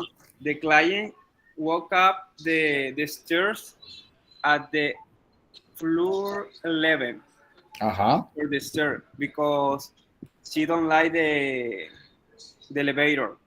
She Oh can my use the God. elevator. So climbed, he climbs up 11 stories. Oh my God. Yes. Oh my God. And for example, imagine that you are a person who is going to advise, you are going to advise somebody with a phobia. What would you do? Well, in that case, um, I I try to go down with someone at the elevator, Uh-huh. or I don't know, for go down together and don't be alone at the elevator. Right. Okay, people who knows about this kind of irrational behavior or anxiety disorder, that's another name for that, anxiety disorder. They say that with a gradual exposure means that if you are afraid of elevators, maybe with a company, with some friends, that they can go to the elevator together, as you said, together. Maybe with that activity, every now and then, people will, with time, overcome that phobia. Yeah. So it means with exposure to the phobia, you can overcome that. Yeah. All right. And tell me something that you are afraid of. Mm, I'm afraid of, for example, the sound when we go to the dentist. Oh, Yeah. the sound of the filing. Yeah, they are perforating, for example, your teeth. Oh, all right. Yes, I So you are hate that. afraid of dentist or And going to the dentist, huh? yes, I only go with a dentist that I know. For example, my girlfriend's dad is a dentist, and that is the only dentist when I go. Okay, okay. So maybe she makes you sure. Maybe you trust her in such a way that you don't have any problem going with her. Eh? You are not afraid anymore with her. Okay, good. That's a good solution to problems. All right. So okay, I take into consideration, Jorge, your presentation for this quiz. Okay, for this quiz, your presentation is a part of the evaluation. Okay, so that's why, Okay, because I know that is with exam and speaking test. uh, for me it's difficult, on online course to have a speaking test because but anyway, I know that you participate in class and that you cooperate, participate, you every time I ask for your opinion, you give your opinion. Okay, that's good. That's good. Okay, that's enough for me. okay, teacher. Okay, I'll see Thank you. you. I'll Goodbye, see you teacher. later. Bye bye. You finish your exam, Jorge, Yes, yes, and you submit your exam. yes. I Submit. Yeah, think finish. You submit. Okay. All right. yes. All right. All right. All right. All right. All Okay, right. teacher. Thank you. Okay. See you next Bye bye. class. See See you. you next class. Okay.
Oh my God, I got the flu.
Okay, again, I want to remember you that as soon as you finish, you have first to submit and then we can go.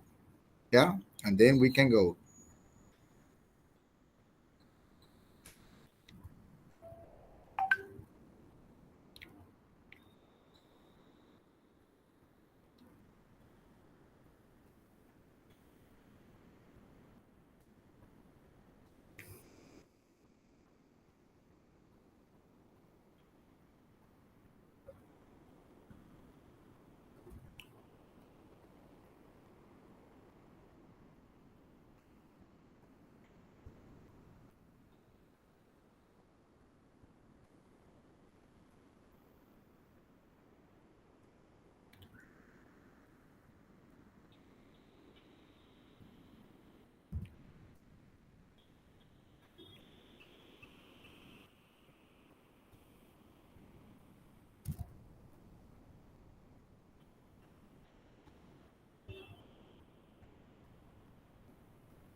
All right. Okay, now the class is over. Uh, it was the quiz and the speaking test and the introduction to Unit 8.